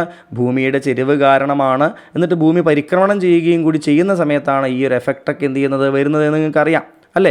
ഇങ്ങനെ ഇരിക്കേണ്ടായിരുന്ന സമയത്ത് സൂര്യൻ്റെ രശ്മികൾ എന്ത് ചെയ്യുകയാണ്? ഇപ്പോൾ നേരെ ട്രോപ്പിക് ഓഫ് ക്യാൻസറിൻ്റെ മുകളിലേക്കാണ് എന്ത് ചെയ്യുന്നത്? നേരിട്ട് വരുന്നത്. ഇങ്ങനെയാണ് സൂര്യൻ നിൽക്കുന്നത് അല്ലേ. അപ്പോൾ എന്ത് ചെയ്യുകയാണ്? ഈ ചെരുവിലെത്തുമ്പോഴാണ് ട്രോപ്പിക് ഓഫ് ക്യാൻസറിൻ്റെ നേരെ മുകളിലാണ് സൂര്യൻ എന്ന് തോന്നുന്നത്. അതിനുശേഷം ഈ ഭൂമി ചെരിഞ്ഞ് ഇങ്ങോട്ട് വരുമ്പോൾ എന്ത് സംഭവിക്കുകയാണ്? സൂര്യൻ നേരെ ഏതാണ്? ട്രോപ്പിക് ഓഫ് കാപ്രിക്കോണിൻ്റെ നേരെ മുകളിലാണെന്ന് തോന്നുകയാണ് അല്ലേ. നോക്കൂ, ഇവിടെ ഉണ്ടായിരുന്ന ട്രോപ്പിക് ഓഫ് ക്യാൻസർ ഇപ്പോൾ എവിടെയാണ്? ഇവിടെയാണ് കിടക്കുന്നത്. കണ്ടോ? ഇവിടെ ഇപ്പോൾ കിടക്കുന്ന ഈ ട്രോപ്പിക് ഓഫ് ക്യാൻസർ ഈ ചെരിവ് കാരണം ഇങ്ങോട്ട് എത്തുന്ന സമയത്ത് എന്ത് ചെയ്യുകയാണ്? ഇവിടെയാണ് പോയിട്ട് കിടക്കുന്നത്. മനസ്സിലാവുന്നുണ്ടോ? അപ്പോൾ എന്താണ്? ഭൂമിയുടെ ഈ ഒരു അച്ചുതണ്ടിൻ്റെ ചെരിവും ഈ പരിക്രമണവുമാണ് എന്ത് ചെയ്യുന്നത്? ഈ സീസണുകളെ ഇങ്ങനെ സൃഷ്ടിക്കുന്നത്. അല്ലാണ്ട് എന്താണ്? സൂര്യൻ അവിടെ തന്നെ നിൽക്കുകയാണ്. മനസ്സിലാവുന്നുണ്ടോ? പക്ഷെ നമുക്ക് നോക്കുന്ന സമയത്ത് എന്താ തോന്നുന്നത്? സൂര്യൻ ഇങ്ങനെ ഉത്തരായനത്തിലേക്ക് യാത്ര ചെയ്യുന്നു, ഭൂമധ്യരേഖയിലേക്ക് വരുന്നു. ഭൂമധ്യരേഖയിൽ നിന്ന് പിന്നീട് എന്താണ്? സെപ്റ്റംബർ 23 ഇക്വിനോക്സ് കഴിഞ്ഞ് കഴിഞ്ഞാൽ പിന്നീട് ഡിസംബർ 22 വരെ എന്ത് ചെയ്യുകയാണ്? ഭൂമധ്യരേഖയിൽ നിന്ന് ദക്ഷിണായന രേഖയിലേക്ക് എന്ത് ചെയ്യുകയാണ്? സഞ്ചരിക്കുകയാണ്. ഈ കാലഘട്ടം ഹേമന്തം എന്ന പേരിൽ ഉത്തരാർദ്ധഗോളത്തിലും വസന്തം എന്ന രീതിയിൽ ദക്ഷിണാർദ്ധഗോളത്തിലും അറിയപ്പെടുന്നു. ഇനി ഡിസംബർ 22 മുതലോ മാർച്ച് 21 വരെയുള്ള സമയത്ത് എന്ത് ചെയ്യുകയാണ്? ഈ ദക്ഷിണായനത്തിലെത്തിയില്ലേ, അവിടെ തിരിച്ച് വീണ്ടും എങ്ങോട്ട് തന്നെ പോവുകയാണ്? നമ്മളുടെ ഭൂമധ്യരേഖയിലേക്ക് പോവുകയാണ്. എന്തിലേക്ക്? തിരിച്ച് ഇക്വിനോക്സിലേക്ക് തന്നെ പോവുകയാണ്. സോ ദക്ഷിണായന രേഖയിൽ നിന്ന് ഭൂമധ്യരേഖയിലേക്ക് തിരിച്ചു പോകുന്നു. ഭൂമധ്യരേഖയിലേക്ക് എത്തിയിട്ട് അവിടെ എന്തുണ്ടാക്കുന്നു? ഇക്വിനോക്സ് ഉണ്ടാക്കുന്നു. ഇവിടെയോ സോളിസ്റ്റൈസുകൾ ഉണ്ടാക്കുന്നു. ഇവിടെയോ ഇക്വിനോക്സ്, ഇവിടെയോ സോളിസ്റ്റൈസ്. ഈ കാര്യം എന്ത് ചെയ്യുക? കൃത്യമായിട്ട് നിങ്ങൾ ഓർത്ത് വയ്ക്കാൻ വേണ്ടിയിട്ട് ശ്രമിക്കുക. ഇവിടെ നമ്മൾ എന്ത് കൊടുത്തിട്ടുണ്ട്? സമ്മർ സോളിസ്റ്റൈസ് എപ്പോഴാണ്? ജൂൺ 21. സമ്മർ സോളിസ്റ്റൈസ് ഉത്തരാർദ്ധഗോളത്തിൻ്റെ കാര്യമാണ് പറയുന്നത്. നമ്മളിവിടെ പറയുന്നതൊക്കെ ഉത്തരാർദ്ധഗോളത്തിൻ്റെ കാര്യമാണ്. ഇതിൻ്റെ നേരെ തിരിച്ചിട്ട് ദക്ഷിണാർദ്ധഗോളം വിചാരിച്ചാൽ മതി. അപ്പോൾ സമ്മർ സോളിസ്റ്റൈസ് ആണ് ഇവിടെ ഉത്തരാർദ്ധഗോളത്തിൽ. നമുക്ക് ജൂൺ 21 എവിടെയായിരിക്കും? Over the head of tropic of cancer ആയിരിക്കും അല്ലേ. എവിടെയായിരിക്കും? ട്രോപ്പിക് ഓഫ് ക്യാൻസറിൻ്റെ മുകളിലാണ്. സോ സമ്മർ സോളിസ്റ്റൈസ് ആണ് നമുക്കിവിടെ. അതായത് ലോങ്ങസ്റ്റ് ഡേ ആണ് നോർത്തേൺ ഹെമിസ്ഫിയറിൽ അല്ലേ. അതിനുശേഷം എന്ത് ചെയ്യും? 3 മാസത്തിനപ്പുറം ഓട്ടം ഇക്വിനോക്സ് നമുക്ക് ലഭിക്കും. ഇക്വിനോക്സ് എന്ന് വെച്ചാൽ തുല്യമായിട്ടുള്ള പകലും രാത്രിയും അല്ലേ. അപ്പോൾ ഇക്വിനോക്സിൻ്റെ ദിവസത്തിൽ ഇക്വേറ്ററിൻ്റെ മുകളിലാണ് സൂര്യൻ കിടക്കുന്നത്. സെപ്റ്റംബർ 23 അല്ലേ. ഓവർ ഹെഡ് ഓഫ് ദ ഇക്വേറ്ററാണ് സ്ഥാനം. Equal day and equal nights. 3 മാസത്തിന് ശേഷം വിൻ്റർ സോളിസ്റ്റൈസ്. കാരണം എന്താണ്? ഈ സമയത്ത് ഉത്തരാർദ്ധഗോളം എങ്ങനെയാണ് കിടക്കുന്നത്? ഉത്തരാർദ്ധഗോളം സൂര്യനിൽ നിന്ന് അങ്ങോട്ട് തിരിഞ്ഞാണ് കിടക്കുന്നത്. ദക്ഷിണാർദ്ധഗോളമാണ് ഇങ്ങോട്ട് കിടക്കുന്നത് അല്ലേ. അതുകൊണ്ട് ഉത്തരാർദ്ധഗോളത്തിൽ എന്തായിരിക്കും? വിൻ്റർ എന്നുള്ള രീതിയിലുള്ള ഒരു ഭാഗമാണ് നമുക്ക് ലഭിക്കുന്നത്. സോ വിൻ്റർ സോളിസ്റ്റൈസ് ആണ് നമുക്ക് ലഭിക്കുന്നത്. മനസ്സിലായോ?